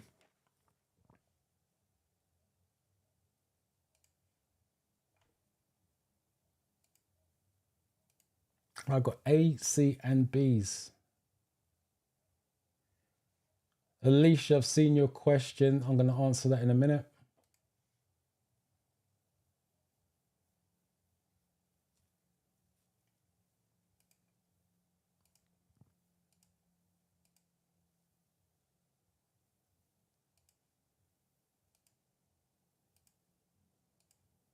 All right. There's A, B's, and C's. How can you avoid wasting fuel? By revving the engine in lower gears. You're wasting fuel by revving. You should not be revving the car in the first place. B, by driving at higher speeds where possible. By driving at higher speed, you're wasting fuel because you're driving at higher speeds where possible. That's burning fuel anyway, because the question said, how can you avoid wasting fuel? You're wasting fuel. You're not avoiding it with that. By having your vehicle serviced regular, that's going to be the answer. So your car's running at the finest optimum. Again, the way that I normally refer to this in classroom, Formula One drivers, for those of you in Formula One, they fine-tune their cars to get the best they can at every second. And that's what you're doing. You're servicing your car on a regular basis to make sure it's finely tuned. And that's how you're saving or avoid wasting fuel.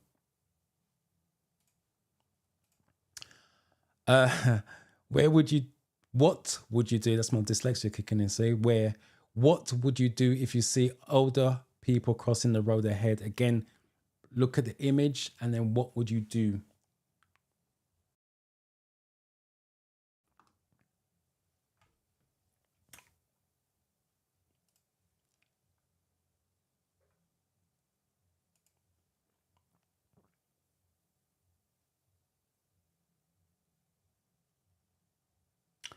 Take the pass. That's what I always say to my pupils. Especially if they got the theory test on Thursday, because that means they've got to come in on Friday.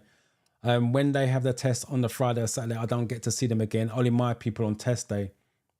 But if they got their test on Thursday, they come in on Friday. If they got anything less than 50 out of 50, I still go through the ones they got wrong. So that's how thorough I am. So yes, I pat them on the back first, congratulations, blah, blah, blah. But then we sit down and we go through the categories and work out, try to recall what question they may have got wrong. And that's how I get the feedback in terms of how the question's worded in the real test. So again, I don't leave anything to chance, because if they're not getting 50 out of 50, there's still three, in your case, 47, there'd be 3 questions wrong. Just still check the category, because if it's 3 road signs, for example, you're weak on road signs still. So you're going to have to brush up on that just in case it pops up on your driving test.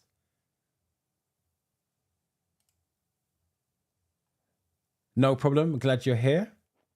Hopefully you come back.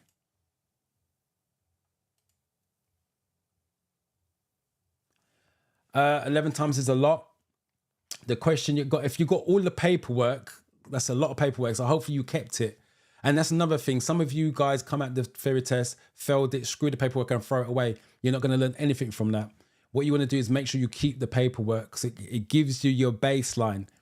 So if you failed it 11 times, hopefully you got at least a majority of those paperwork. Lay them out side by side, probably on the floor, lay them out side by side, and then go through each one on the category section and see if there's a common denominator on there. So for example, if 6 or 7 of them, if you've got all 11, has motorway categories on them, then you need to go and restudy the motorway categories. That's what you need to do. If it's, I don't know, documents, need to go and study documents. But if it's different categories over the 11, then you're going to have to restudy the whole theory test. I'll be honest with you, if you failed it 11 times, I don't know what score you got, so it's hard for me to say, because I don't know you. If you failed it 11 times, I would be going back to the drawing board and restudy every single category. That's what I would do with that. Because that's a lot of times. In terms of me helping you, there's other than me giving you this information, there's not much I can do other than the course, which is coming out on the 18th. If you're one of the lucky 20 to get in, you can do that. Or next year, the course opens again for everyone all year round, which is the 6th of January, I believe. Hey, Alicia, a running lane is the hard shoulder. So if you know, the hard shoulder is for emergencies only. So sometimes when there's a lot of traffic, they check the cameras, make sure nobody's in it. This is smart motorways. No one in it. They reduce the speed limit to 50 and then put the 50 over the hard shoulder. So they call it a running lane. So you can now run in there to keep the traffic flowing. So a running lane is be able to drive in the hard shoulder when told to, i.e. the 50 above it. So that's what a running lane is.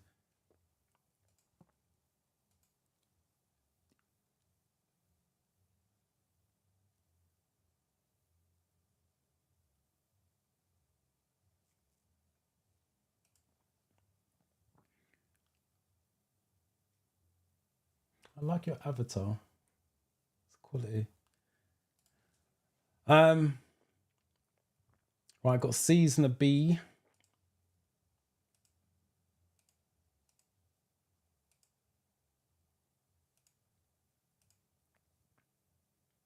Mercy, I'm assuming you mean 15 because we haven't 16 yet. So I'm assuming you mean 15. Someone's got A, so I've got A and B's. All right, let's take a look at them. Oh, you changed your answer. I got a C. A, B, and C. Wave. Once you wave on your driving test, it's over. You wave someone to cross the road. You flash your lights at somebody. Your test is over. Done and dusted. You failed. You won't know that at the time. But once you come back, you're going to fail. The examiner only goes by the stuff in the highway code. The highway code is their Bible, and waving is not in the highway code as official signal. The only signal the examiner will accept on your driving test that's not official is thanking somebody. So if you want to thank someone, you're quite happy to raise your hand up and say thanks, but he won't accept any other signals from you. So that's a fail.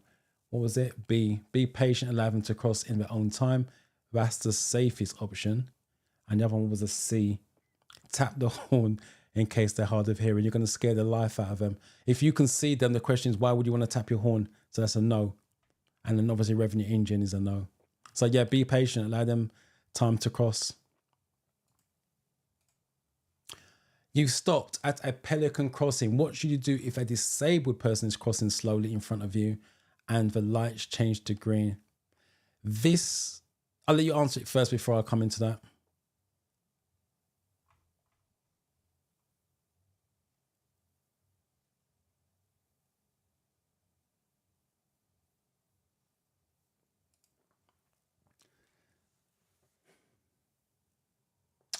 Passed your theory test this morning. Congratulations. No problem. Again, I thank you for coming and letting me know how you got on. Before you shoot off, if you're still here, what's your next step? Driving test or looking to book some driving lessons?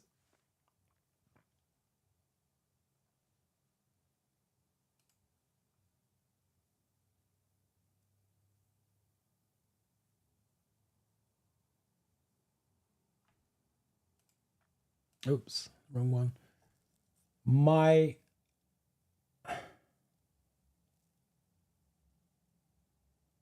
I don't do, like I said, I do intensive courses and my courses are fully booked up. The reason why they're fully booked up, I think it was March that we booked someone in today. Was it today or last week? Anyway, someone got booked in for March is because I was off ill in hospital. For those of you that seen the video, and all those courses had to be cancelled and they didn't want a refund. They wanted to reschedule. So we're rescheduling. So that's the reason why it's booked to March. I don't do individual lessons. It's all intensive, week intensive. And the way it works, we do the theory in the morning for 2 hours and then driving after that. So you're gonna need to find an instructor in your own area, whatever area that is. Type in the chat, let me know what area you're in.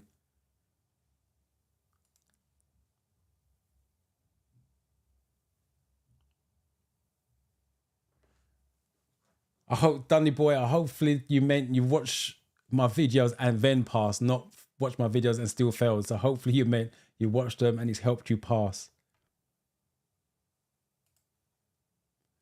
That's got to be your side because it's on behind me and it's crystal clear. Yep.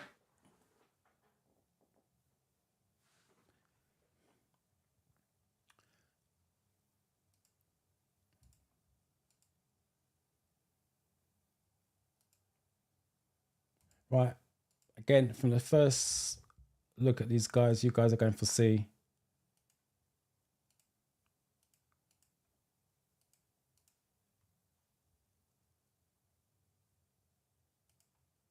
All right, let's take a look at C. Wait for them to finish crossing. This, believe it or not, is the same question as the previous one, just worded differently. And that's, again, like I said, if you fully understand the questions, answers, you'll always come out, or you should always come out with the correct one. This question is without the image. It's the same question, elderly person crossing, or disabled person in this case. You're still going to wait for them to finish crossing. The safest option. Why should you, just talked about this, why should you never wave people across at pedestrian crossing? That's worded weird. Yes, worded weird, but yeah, why shouldn't you wave people across the road, basically, in simple terms?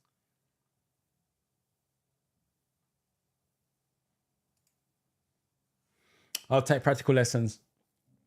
Okay, I wish you luck with that. Keep me informed how you get on, because it's nice to know that you guys complete your journey in terms of passing your driving test and getting your license.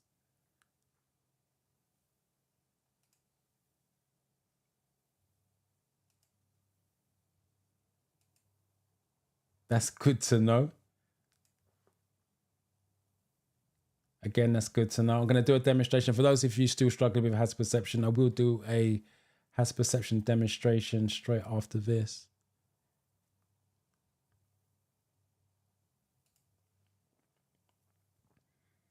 Christopher, guys, when you type your questions, please put a Q semicolon in front. It just happened that I'm scrolling slowly to see this question.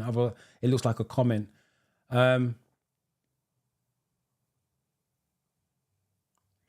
What's the minimum hours? You can take a driving test as long as you're ready. There's no such thing as minimum hours.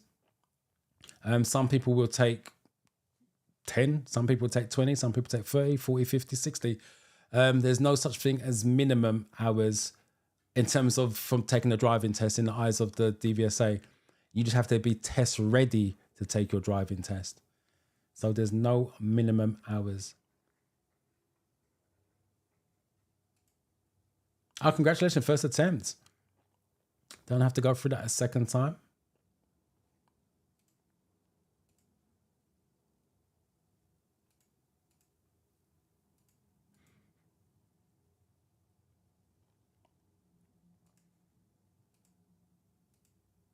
Someone's gone for a C.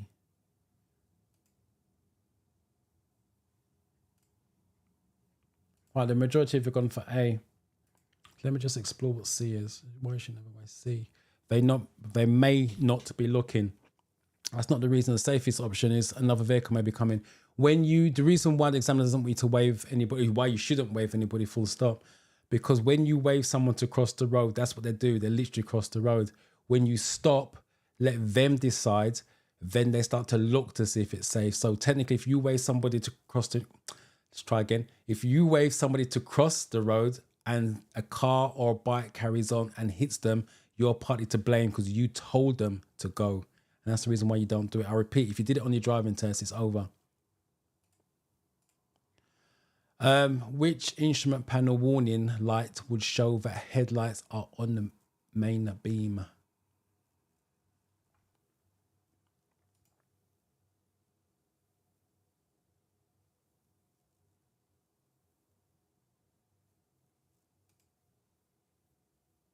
The app doesn't prepare you for the questions, in my opinion. Okay, that's your view.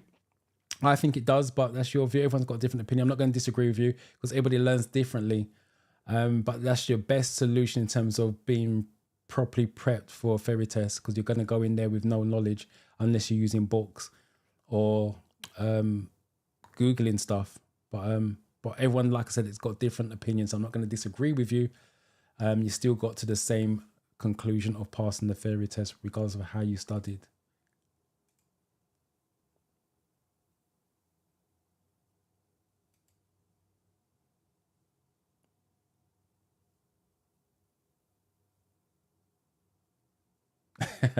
No problem, Peter. Congratulations. At least you kept at it and you got your final result, a good result. So are you off to now book a driving test?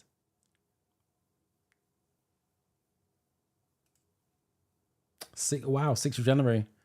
Well, I'm going live again. I'm taking 2 weeks off over Christmas. I'm going live on January. So if your driving test is, or I don't know if it's your driving test or ferry test you're talking about, if it's before the 6th of Jan, if it's before 4:30, come back and let me know how you got on.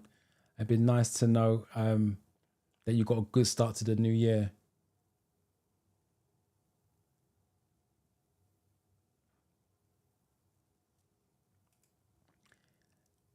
If you're talking about this one, I'm using Driving Test Success, which is the desktop app, which is normally the instructor version. It's a subscription. You got to pay for it monthly. Whereas you guys got the app, it's a one-off payment. So I tend to use this for the lives. And when I'm doing videos, I use this app because it's easier to be filmed.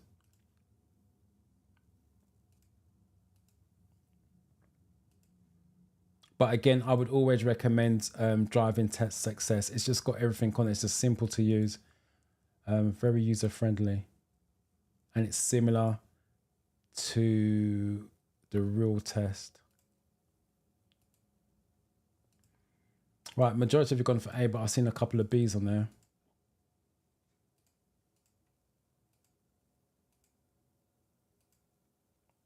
There's another B.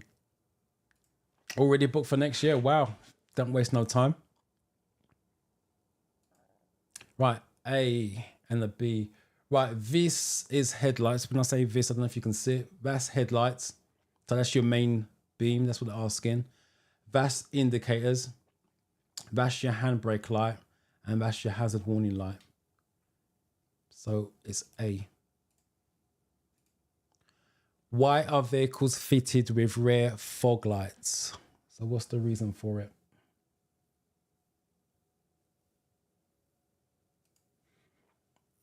Some love going out to Pete.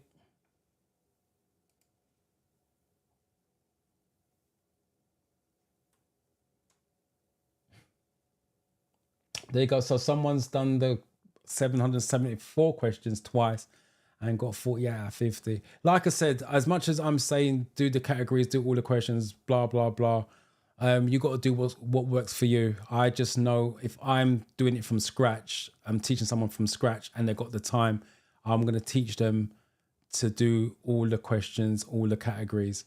Whereas in the classroom, I haven't got that time for them to do all the categories because I've only got 10 hours technically, 5 days, 10 hours. But with the slides I put together, it covers basically all the categories and I fill in the gaps. So the slides alone is enough for them to pass, plus the backing up with a mock test and a one-to-one with me after the mock test.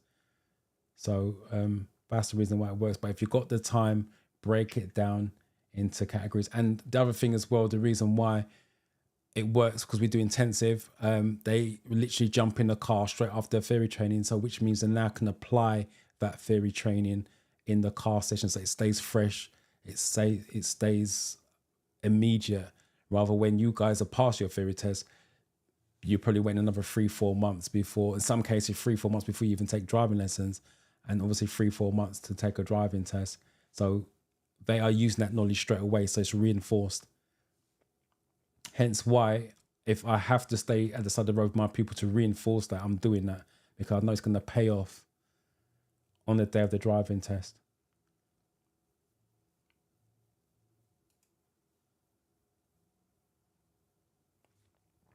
Uh, 18 for free. That's a long time. Please type in the chat. Is that the only? Is that the only day? I get my words out in a minute. Is that the only day you could get? Or you've booked it that far away so you've got time to study, I'll be honest with you. Again, unless you are got learning disability, that's really, really far. We're in November. December, January, that's a long, long way away. So just type a reason for why it's the 18th. Again, just to say the course is 4 weeks. That I'm doing. So when I release the course next year and the one that's coming up, I think the 18th is 5 weeks. I'm sure I worked out to 5 weeks. I think I'll go on here. I'm sure it's 5 weeks because of the Christmas. It's just finished the week before Christmas. I believe you only need 4 weeks. You need less than that, but I'm giving you value for money, 4 weeks to pass the theory test. 2 to 3 months is a long time unless you got a learning disability of some kind or you can't get a date.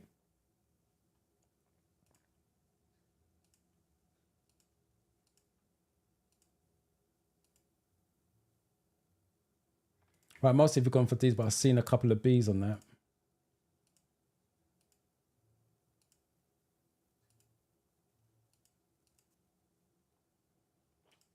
Right, B is a common answer. Why are vehicles fitted to show?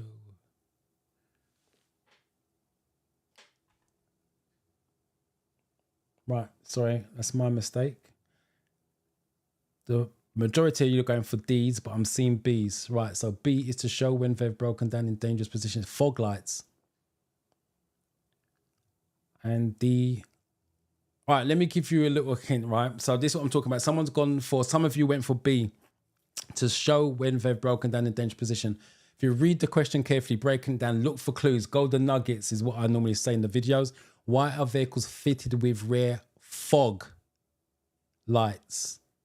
You got fog in the answer. It doesn't always work, but you have to shortlist as possible. So what we do is we tick that one because it's got fog in it, and then read the rest. To warn drivers following closer drop back, no. To show when they're broken down in dangerous positions, no, that's your hazard lights.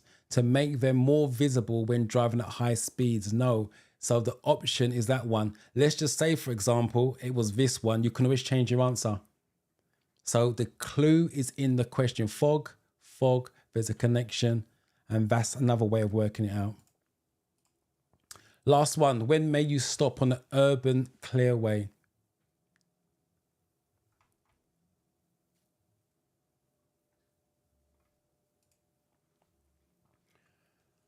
Amatunde, how are you?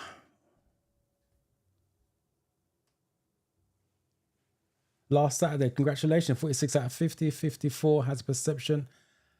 Searching for a practical date for the next 20 weeks. Are you taking lessons in that time?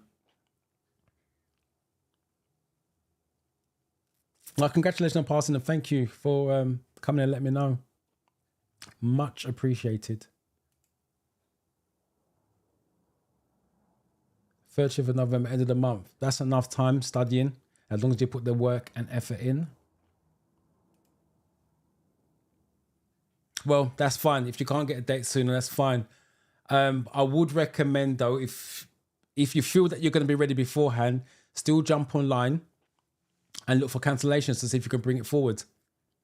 But February is a long time. But if that's the only date you can get, that's fine. It's acceptable. But there's nothing wrong with trying to jump online and see if there's a cancellation to bring it forward if you feel that you're ready. If you don't and you feel that's enough time for you to study, then leave it as it is. Because the theory can get tedious if you're leaving it for 3 months and putting a lot of work in that time.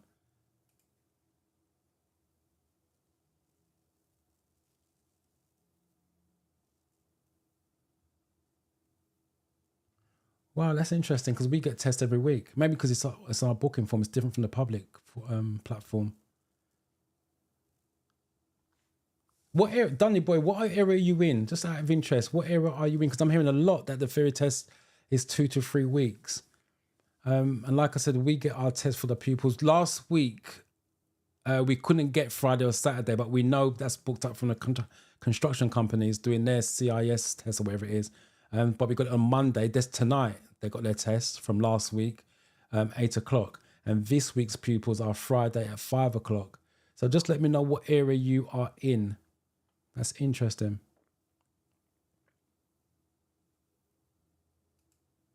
Again, Chisholm, 23rd of November. Again, if you put the effort in, that's more than enough time to study.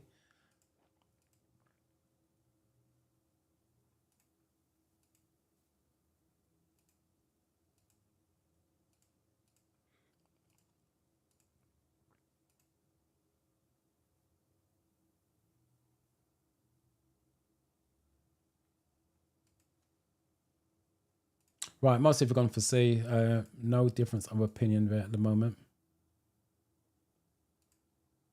There's your answer. Only setting down and only set down and pick up passengers. You can't wait for them. So kick them out, throw them in and drive on.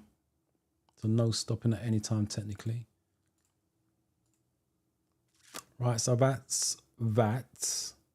Let me just go through some of this to get up to date.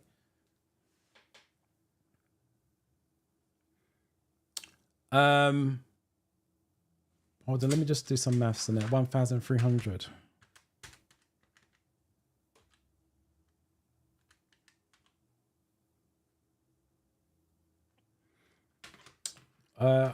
That's about 30 odd lessons.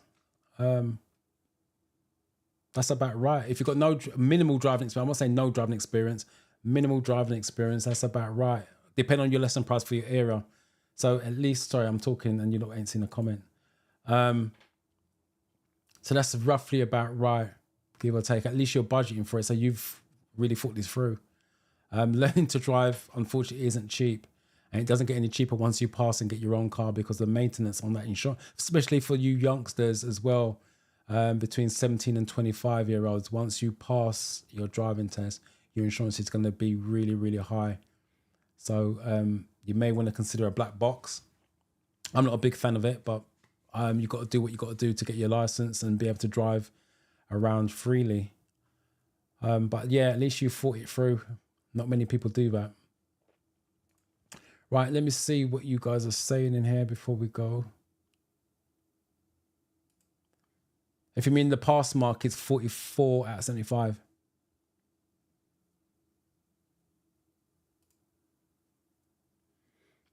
Cancellations is just literally someone cancelling and the slot becomes open online, and you've got to be online to take it. That's all it is. So normally with the theory test, you need 3 working days to cancel. And with a driving test, it's 10 working days. So if someone cancels their test, it just opens at that slot and then you just grab it if you're online at the time, which isn't easy because everyone's trying to do it.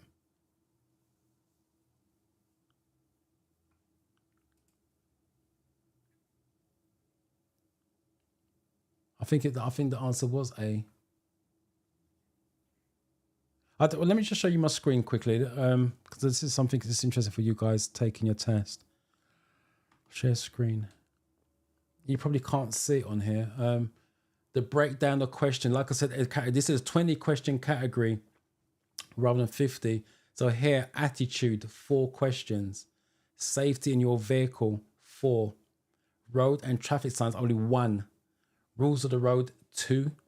Hazard and awareness, 3. Incident, accidents and emergencies, 1. Motorway rules, 2. Vulnerable road users, 2. Vehicle handling, 1. So let's just use this example. If you was weak on attitude and safety in your vehicle, that's a possible 8 questions you can get wrong.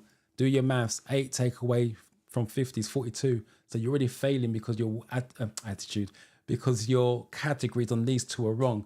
And that's, I'm saying, road and traffic signs. Everybody studies road and traffic signs. And I'll be honest with you, road and traffic signs, they know you're going to come across that in real life driving. So there's no guarantee you're going to get a lot of road and traffic signs on the real test itself, because like I said, they know you're going to be seeing signs and your instructor is going to bail you out with that, but they're not necessarily going to give it to you on the real test itself. And that's why I stress again, study each category, because you don't know the makeup of it. Motorway rules is 2. Vehicle handling is 1. So again, if you were strong on vehicle handling, it's irrelevant because there's only 1 question there. And even if you got that wrong, 1 from 50 is 49. So that's the reason why I say study the categories, because you don't know how it's going to be made up of your test. And I will add, just in case you guys don't know, when you go into the test, if there's 10 of you in the room, it's 10 different tests because it's random. So you're not all doing the same test. And the reason for that is because you can't come out and say to your friend, well, I got this question, this question, this question. It's literally changed. It's random. So when you go for your next test, even though you may have got 1 short, which some of you are saying I failed by 1, so you got 42, there's no guarantee you're going to get the similar 50 questions. It's a different set of questions. And that's the reason why I say if you got 7 questions wrong, that's how you should look at it, not 1. 7 questions wrong, it normally means you got at least 3 or 4 categories wrong. If you get more questions of that category in the next test without restudying, the chances are you're going to fail again because the knowledge is still weak. And that's why I always say go to the sheet they give you, look at the categories and restudy those categories if you are dropping short 42, 41. If you're getting the 30s, you should be going back to the drawing board.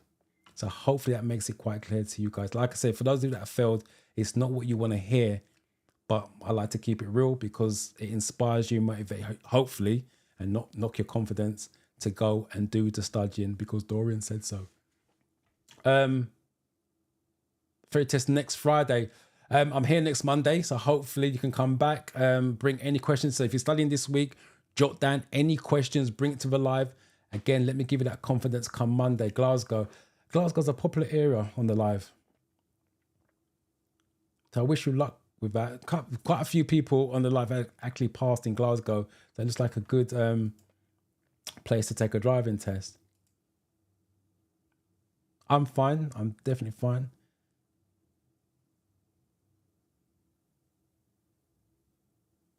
Okay. At least you're prioritizing the theory side of it, which is a good thing. 17 out of 10. Some of you guys are putting your scores in there, which is nice. 8 out of 20. Sports Channel 8, got your test tomorrow. I wish you luck with that. Please come back next week. Let us know how you get on. And I got my fingers crossed for you. I don't know why I did that. That's already gone.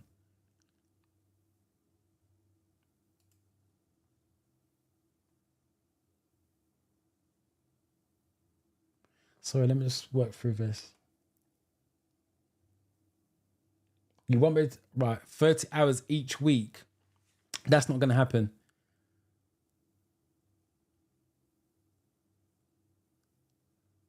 I'm assuming you mean 30 hours.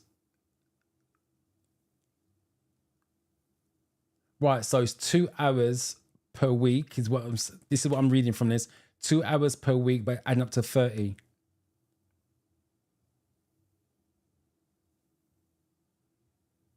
Right.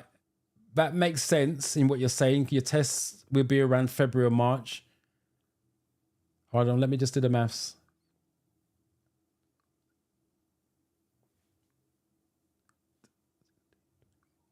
Three months. Yes, February, March is about right. And if you can get a June or July dates, that will still drop you short, because if your test is in June or July and you think you're going to finish in terms of not taking any more lessons in March, there's a gap of April, May, you're going to get rusty. So ideally, you want to still keep the lessons up, even if you go to every other week. This is providing that you are test ready by the end of your 30 hours. Just because you're doing 30 hours or you budget for 30 hours, it doesn't mean to say you're going to be test ready, because everybody learns differently. So you've got to take that into consideration. Some people learn really fast and can do the whole thing in 20 hours. Some can do it in 30, some will do it in 40. So if you're test ready, then yeah, you're more than going to be ready for June or July. But you will still probably need to do lessons up to that point. Otherwise, you're going to go rusty. You're still learning a new skill. And if you don't use the new skill on a regular basis, it goes rusty. So you're going backwards. You may not, if you're test ready by the end of the 30 hours, you may not need to do lessons every week. You can do every other week. But I repeat, you want to be test standard before your test comes, not get ready for the test date, if that makes sense.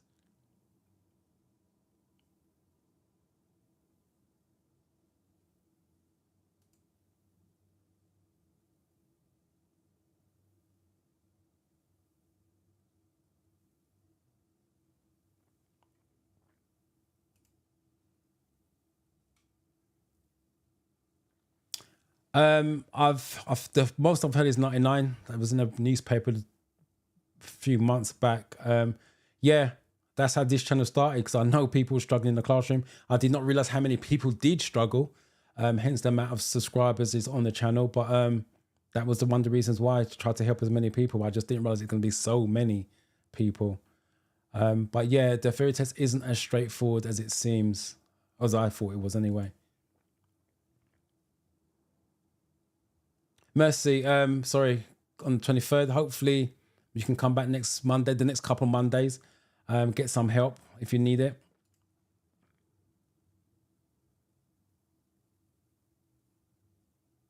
Congratulations on passing, and thank you for coming back and informing me.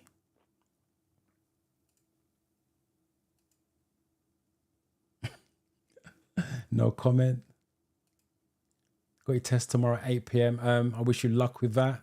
Come back next Monday, let us know how you got on.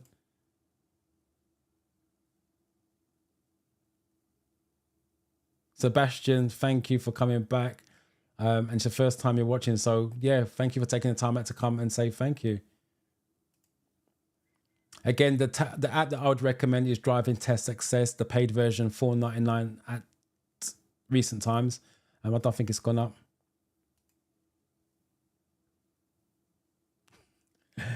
They're not going to be happy with that because it's their questions.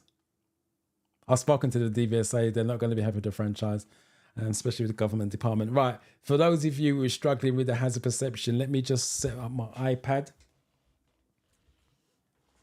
And then I'll do a hazard perception demonstration. Let's move this monitor back a bit.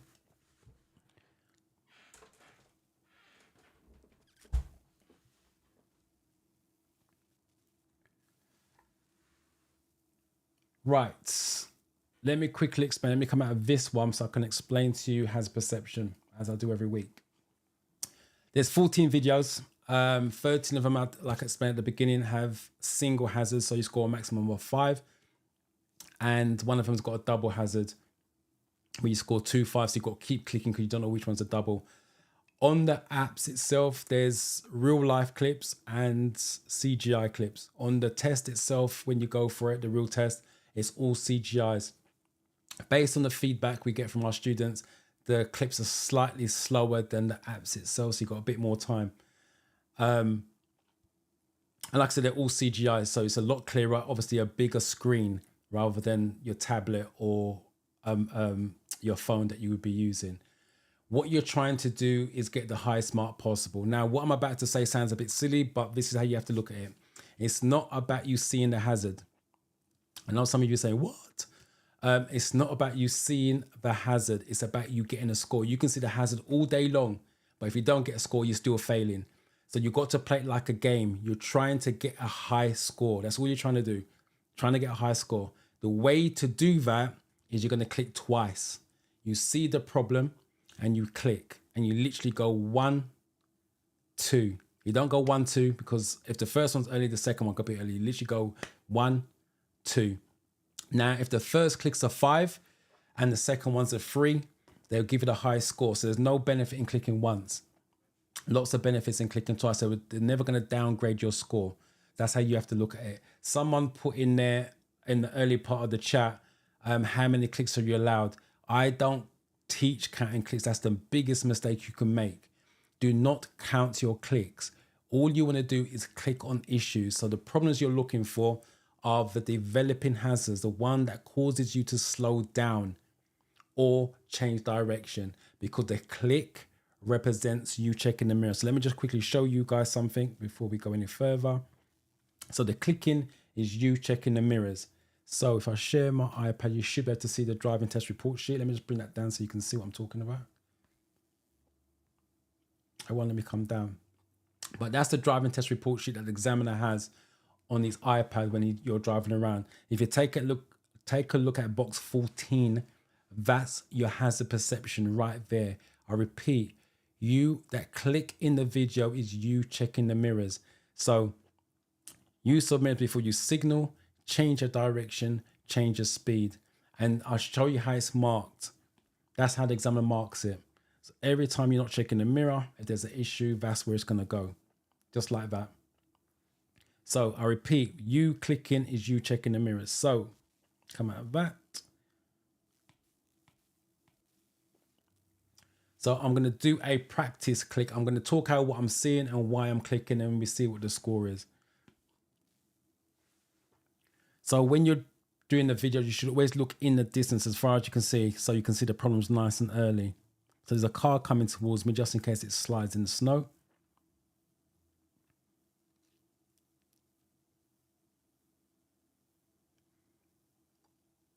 There's a bend coming up. You should always go slowly into the bend, accelerate out of the bend, just in case, again, in this case, because it's snow, you can glide around. And if you look in the distance, you've got a couple of animals on the right.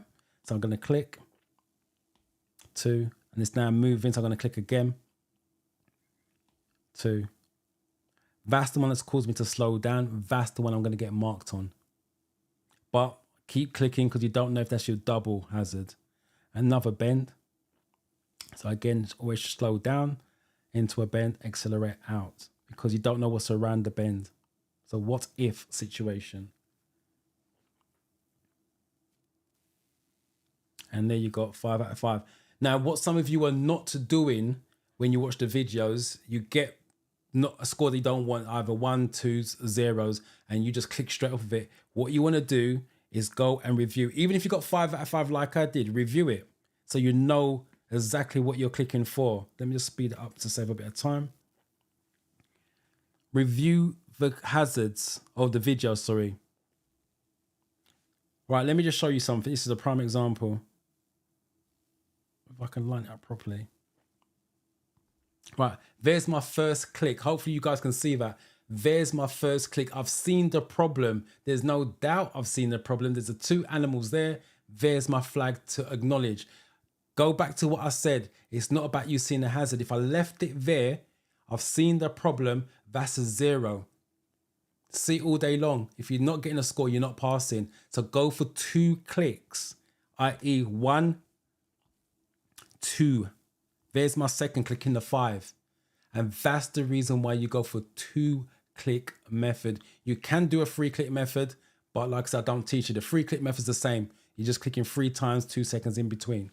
And that's the reason why you go for 2 clicks. I can't stress enough. Right, let me just check to see if you guys are saying anything. So I can respond.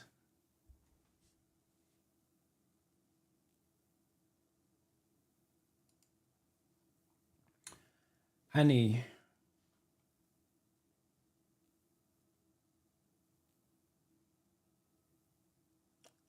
Please explain this. I don't understand the question.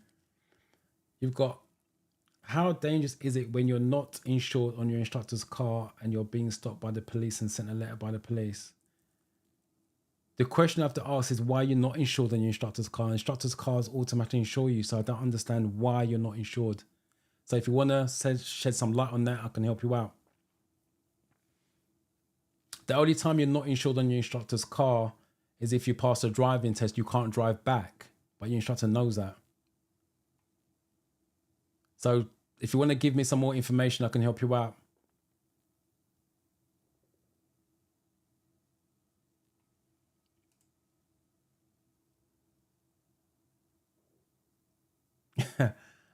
If you want to start to do that, I'll share the profits with you.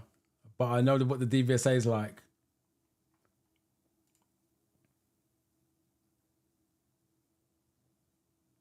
Do you have to? No. If the insurer, if you are taking driving lessons, you are automatically insured on your instructor's car. With me, regardless of who is taking driving lessons, they are insured. It's automatic. So I'm not understanding what you're asking. If there's an issue with your instructor, but you're automatically insured in the instructor's car. If you're driving with a family member, obviously you're not automatically insured. You have to get your own insurance, but the instructor's insurance covers you. If that's not the case, then two things I've got to be asking myself is why, and then secondly, don't use the instructor. So if there's a other reason to it, please put it in the chat so I can get a clearer idea what you're talking about. But you are automatically insured on your instructor's insurance. Thank you for that. I appreciate that. Yeah, you can still get zeros because remember you need to average. So if you've got zero, that's why you want a lot of 5s and 4s. Ideally, you want an 8 or a 9 on your double. So it brings your average up just in case something goes wrong and you get 1s or 2s or a couple of zeros. You can still pass. It's not a problem. But remember, it's trying to get the highest score possible. So play the game. Don't worry about, it sounds weird. Don't worry about seeing the hazard. Just see your problem, click 1, 2, problem, click 1, 2. I'll do another demonstration in a minute. Ripton, thank you. Hopefully you're well. Wow, so-called Abdullah. Well, that's dedication that you're here. So hopefully that goes well for you. Come back next week, let us know how you get on.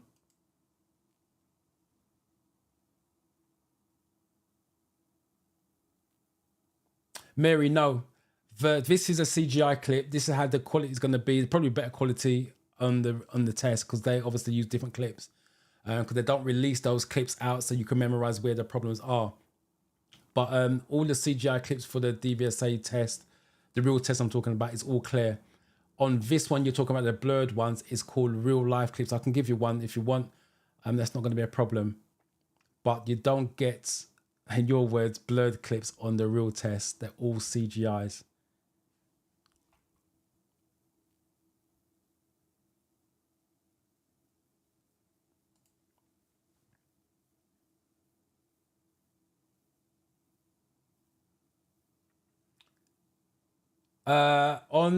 If you're doing the app, click anywhere on the screen. You don't have to click on the hazard itself. On the day of the real test, there's no cursor. So you got a mouse. Don't know if you can see. Let me go.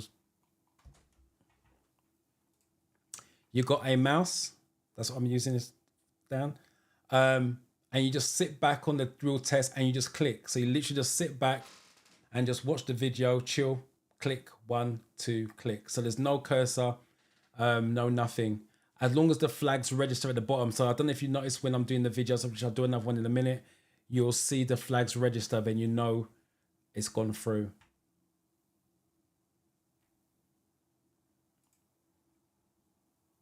The DVSA are the driving organization, and the DVLA is the licensing organization. So they're the people, the DVLA are the ones who issue your license points and all the bits and pieces, but the DVSA are the one who does the theory test, the driving test, and the government officials, and sort of standard for cars, i.e. the theory test. But the DVLA are the licensing authority, and they're the one who check your licenses, make sure the points, administer, or take your license away, depending on the situation. If you're updating your details, let me come closer so you can hear me. If you're updating your details like change of address, if you have medical conditions, it's a DVLA that you need to contact because they're the one that deal with your license. That's the difference. Not much difference, but that's the difference, main difference. Ripton, hopefully that goes well for you. Come back and let us know. If your test is after Monday next week, come back to the live, jot any questions down. All right, let me do another test for you guys. And Mary wanted a blurred one, which is what we call real life. Let's find a blurred.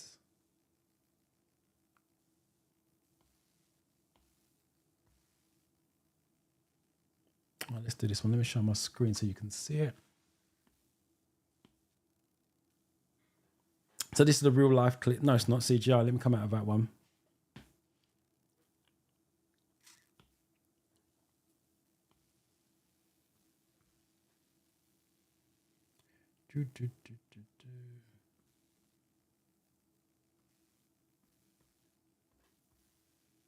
Looks like I've got all CGIs up here. Hold on 1 second.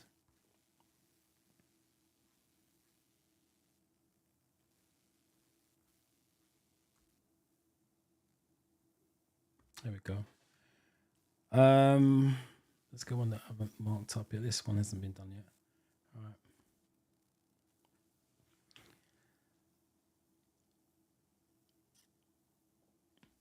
Oh, I think I messed that one up completely.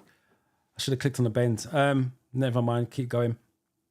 Ben can't see around, just click. The man in the road. 2 clicks. That's the one that's caused me to slow down. Technically, with this one, with the van parked up on the left, I'm going to move out to the right. So it'd be a main mirror, right door mirror check. See how the car's coming to the middle of the road? So you should click on that because you change the direction. Remember, it could be my double one, so that's why you got to keep clicking.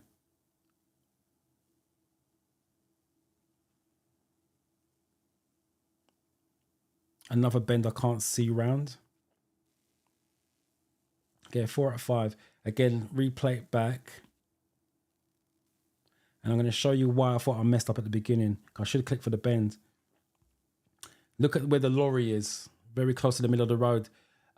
Again, for those of you taking driving lessons, the tighter the space, the slower you should go. So let me just get rid of this so you guys can see.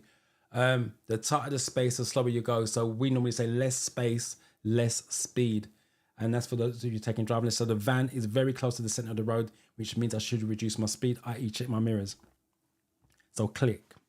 Now let me just speed it up to save time. There you go. And look how close that came to missing. I think I got 4 anyway. I think it did miss. To be honest, I think they gave me a 4. Let me just show you again. It's right there, borderline. I'm sure they gave me a 4. So that flag is literally a miss, a fraction of an inch miss. Again, I stress, this is not planned. This is just the way it's working out. Click twice. Because again, I've seen the hazard. There's the man circled. I've clicked. That's a 0 at that point. But my second click gave me a 4. And I stress again, that's the reason why you click twice. Save yourself by going twice. Remember, trying to get a high score. Let me come out of that. Yeah, 4 out of 5. So the first flag was a miss. So hopefully that makes it clearer to you guys. Let me come out of this one. Let me just see what you guys are saying.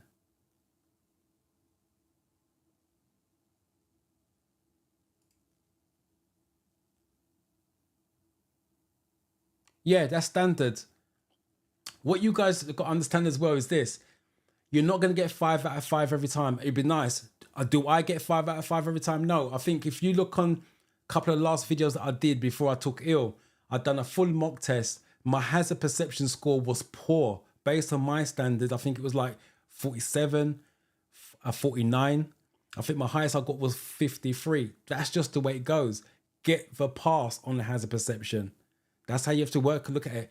You don't need hazard perception for your driving test as such. You need the questions for your driving test, because when you're driving live on your driving lesson, that comes naturally because it's just checking the mirror. On your real driving lessons or driving tests, it's problem, mirror, problem, mirror. That's all they're trying to train you to do. See a problem, check mirror. Don't panic, don't freak, just check your mirror. So you don't need that part from the driving test, just pass it. So even if you get 44, if my pupils get 44 and they pass it, I'm not stressing. If they get 44 on the questions, yeah, we're going to review because they need that knowledge. There's 6 questions they got wrong for your driving test. You do not need your hazard perception for your driving test because you're learning on the job with that. That's the reason why. So don't freak out if you're getting 3s, 5s, 2s, as long as you're passing on a consistent level. That's what you want to be concerned with. Because I don't get it, and I've been doing this for years. Right, let me just make sure there's no other questions or issues you want me to raise on that.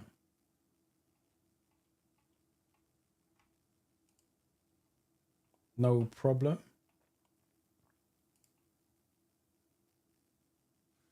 Congratulations on passing. Another pass, well done.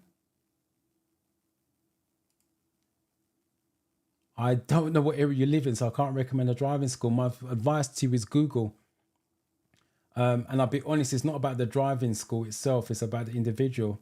Just because you've got a decent driving school, let's just say AA, which is, no, BSM is the biggest, and then you've got AA, you've got Red Driving School. The person that comes to your door to pick you up, you may not get on with them. So it's not necessarily about the driving school itself, it's about the individual, because you need to connect with the individual. If you're not comfortable with them, you're not going to learn as quick.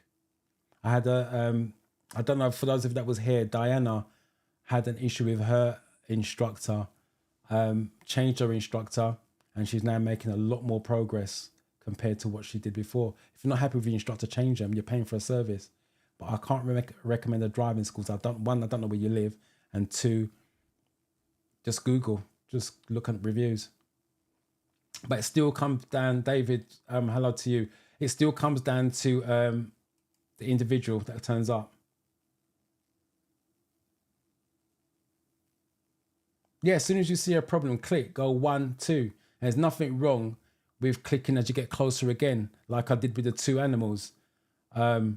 See a problem, it's a problem that can cause you to slow down, change direction, click, and then go 1, 2. And if you feel like you need to click again, get closer, click again, just to make sure you get a score. Remember, it's about getting a high score. And that's the reason why I said don't count your clicks.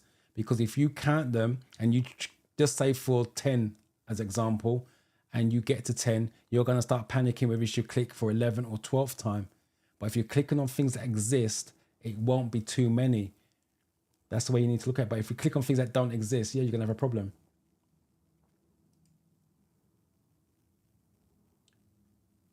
Declan, what is emergency refuge used for? Believe it or not, it's for emergencies. It's in the answer. It's in the question, sorry. That's why it's called emergency refuge. It's for emergencies. If you've broken down, if the driver's taken ill, anything like that, so it's for emergencies. It's a shorter version of a hard shoulder, if that makes sense.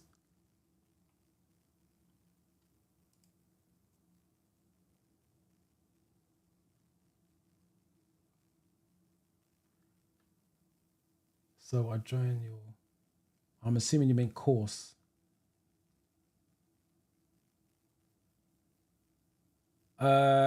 You won't get the time or date of joining. Like I said, the launch date is on the 18th of November. And it's first come, first serve. You need to, if you're on the waiting list, that's all that's done is give you to be on the waiting list.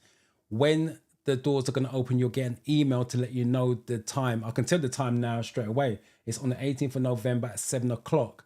It goes live as the first come, first serve. So I can't give any more information about it until it's released, because you may not get in as one of the 20 people. What test are we talking about? Give me some information. Driving test, theory test. If you're talking about driving test, theory test, that's online. dvsa.gov.uk to book your theory test if that's what you're talking about. But if it's not, give me some more information before I sign off. Please give me a hint about flag for cheating on hazard perception. Yes, if you spam, so you click too many times, it will kick you out. if you click in a rhythmic pattern. So let's just say, for example, you went 1, 2, 3, click, 1, 2, 3, click, hoping to cover all bases, it's going to recognize the rhythm and kick you out. But again, I repeat, if you don't click on stuff, sorry, if you click on stuff that exists, you won't have to worry about that. But yeah, spamming, clicking too many times, they're classed as cheating. And it will tell you after that clip that you clicked too many times. You clicked in an unacceptable manner. In other words, change your style of clicking. So you get a 0 on that. But remember, you can get zeros and still pass. Hello and welcome. No problem.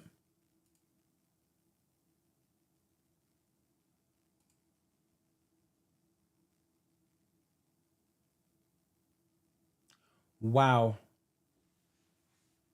Ooh. The police, sorry, let me just, it's gone down. The police stopped us.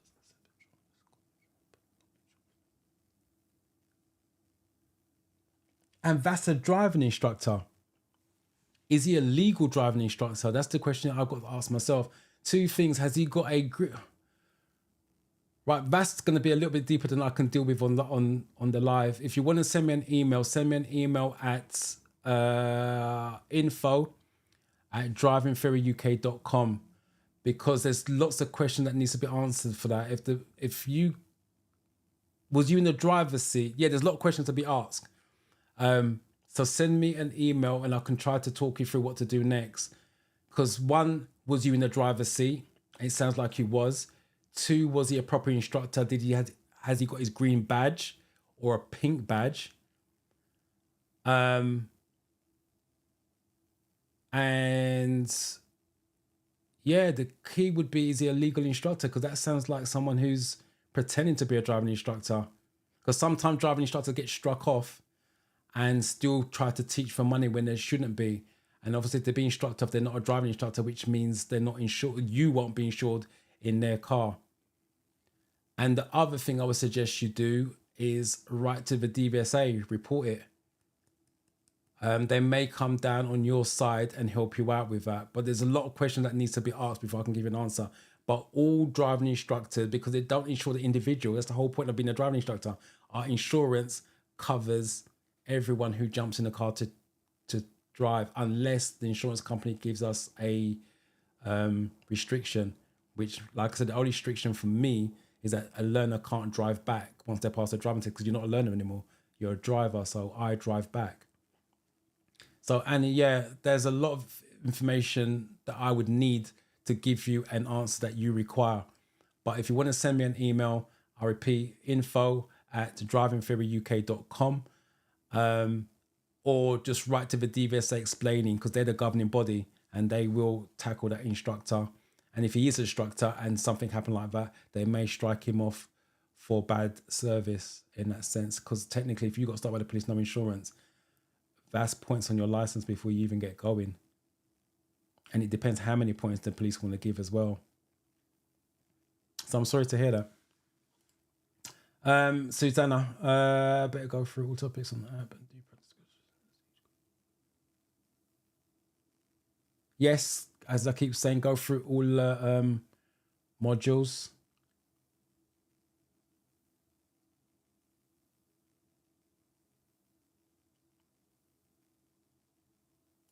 Your test is soon. When is your test? On my mock, I can't really get 48. Ripton, is that a one-off or is that consistent? If it's a one-off, then no.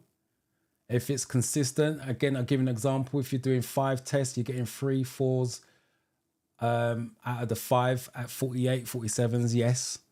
If you're failing one here and there, it's not a massive deal. But if you're getting 48 on just one mock test, no, it's not okay. You need consistency. And the reason why I say that is because the questions could be aligned. You just happen to know those questions. Do another one, there may be questions that you don't know, and you end up failing. I think I just done that.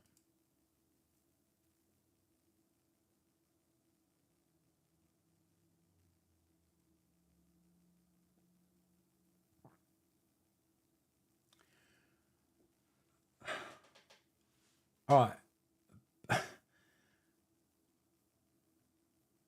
That instructor sounds like he doesn't care, to be honest. I've asked my instructor and he said may only take some points and he's not trying to help you out. I'll be honest, that sounds like you're a young person between 17 and 25. I could be wrong. I'm just trying to just get a general idea of what you're saying. That's why it's hard to do it over the live. But it sounds like you're someone between 17 and 25 years of age. Now, first of all, you're taking driving lessons. You should not be getting points on your license because of insurance. That's not your responsibility. That's the instructor's responsibility. Now, if he told you at the beginning of your driving lessons that you need insurance, that's a different story.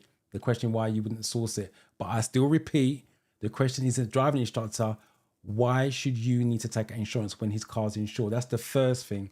Second thing is, if you are a young person, your insurance is going to be high anyway. And now because you got points on your license, it's going to be even more. The question now, will you be able to afford insurance on a car? Because it's going to be high generally. With another points on your license, it's going to go way, way, way high. So you need to fight this where possible. That's my advice on that. But again, it's hard to give you the information over a stream. No problem.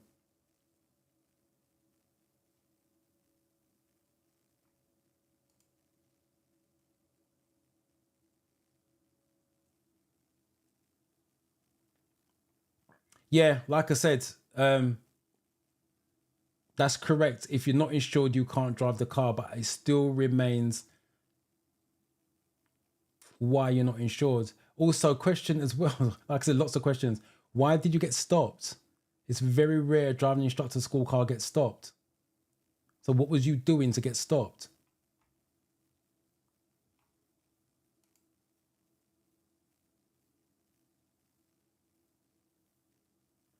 Oh, Milton Keynes. That's just an M1 from me. I can't help you with driving lessons. Like I said, I do intensive courses. You're going to have to Google. That's your best bet. Google driving instructors in Milton Keynes or Wolverhampton.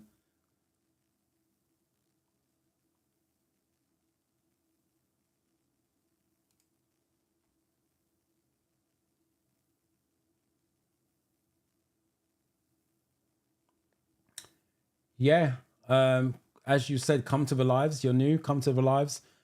Ask any questions while you're studying until the 6th of December. You've got plenty of time to study. Bring the questions live to the live and I'll answer it for you. On my channel, there's 2 playlists, Study With Me series and the Practice Makes You Better, gives you a head start, and do each category on the app. And then start doing mock tests. That's my advice for you.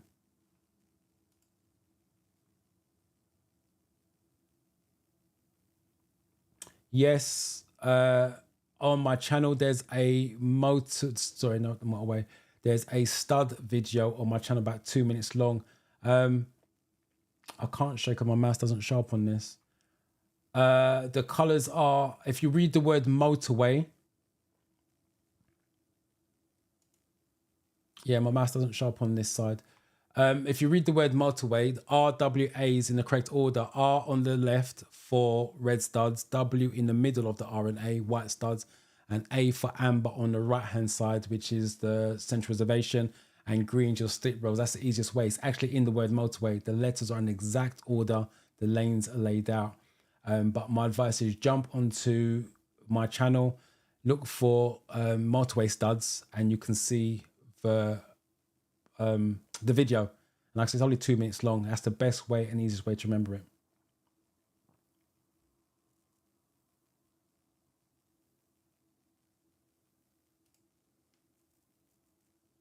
Go through all the sections and then do mock test.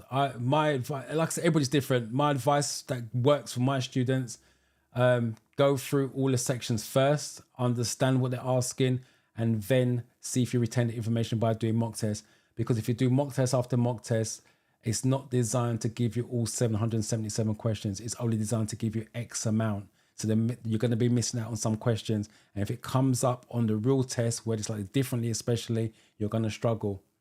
So you're better off just going through all the modules first and then do mock test.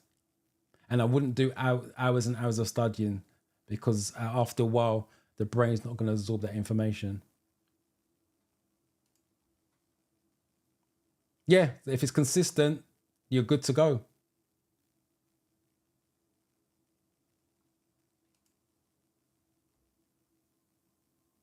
No problem. Glad it helped.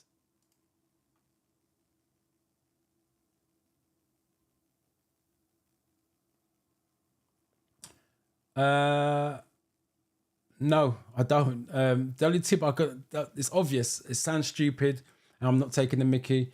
If you struggle with road signs, do road signs. Again, on my channel, I've got a video, Road Signs 101, I think it's called. It's done about a year or so back. It breaks it down, the shapes, the colors, what they mean, and then give you some common ones that they get confused with. So I would do that, but it's only going to be studying. If you guys are struggling on a particular topic, there's no shortcut. You just need to keep studying the topic and fully understand it. And regardless of what topic you're struggling with, use my videos to help you, because I've got a video on every topic at some point, even if it's in the Practice With Me series or Study With Me series and Practice Makes You Better series. I've covered every topic, and some point on the video, on the channel, I've covered lights, road signs, incidents, accidents, beacon. I've covered everything. So it's on there. Use that to help you get along as well. And I think this is the last one on there at the moment. Oh, well done to you. Thank you for coming back and saying that you passed. I appreciate that. Right, so it looks like that's the last comment from everyone. So what I'm going to do is I'm going to sign off. Another long session, which I really, really enjoyed. I appreciate you guys turning up, asking questions. For those of you who've got tests coming up real soon, this weekend, I wish you luck with that. For those of you who are studying, study hard. Write your questions down if you're struggling. Bring them across to the live next Monday, and I will tailor the answer to you. Annie, if you're still here, send me an email if you want more information where I can help you, or write to the DVSA. They're the governing body for driving instructors. So hopefully you get that sorted out, because you should not be picking up points on a mistake that's nothing to do with you. So hopefully you get that sorted out. I shall see you guys next Monday, but stay safe and stay strong.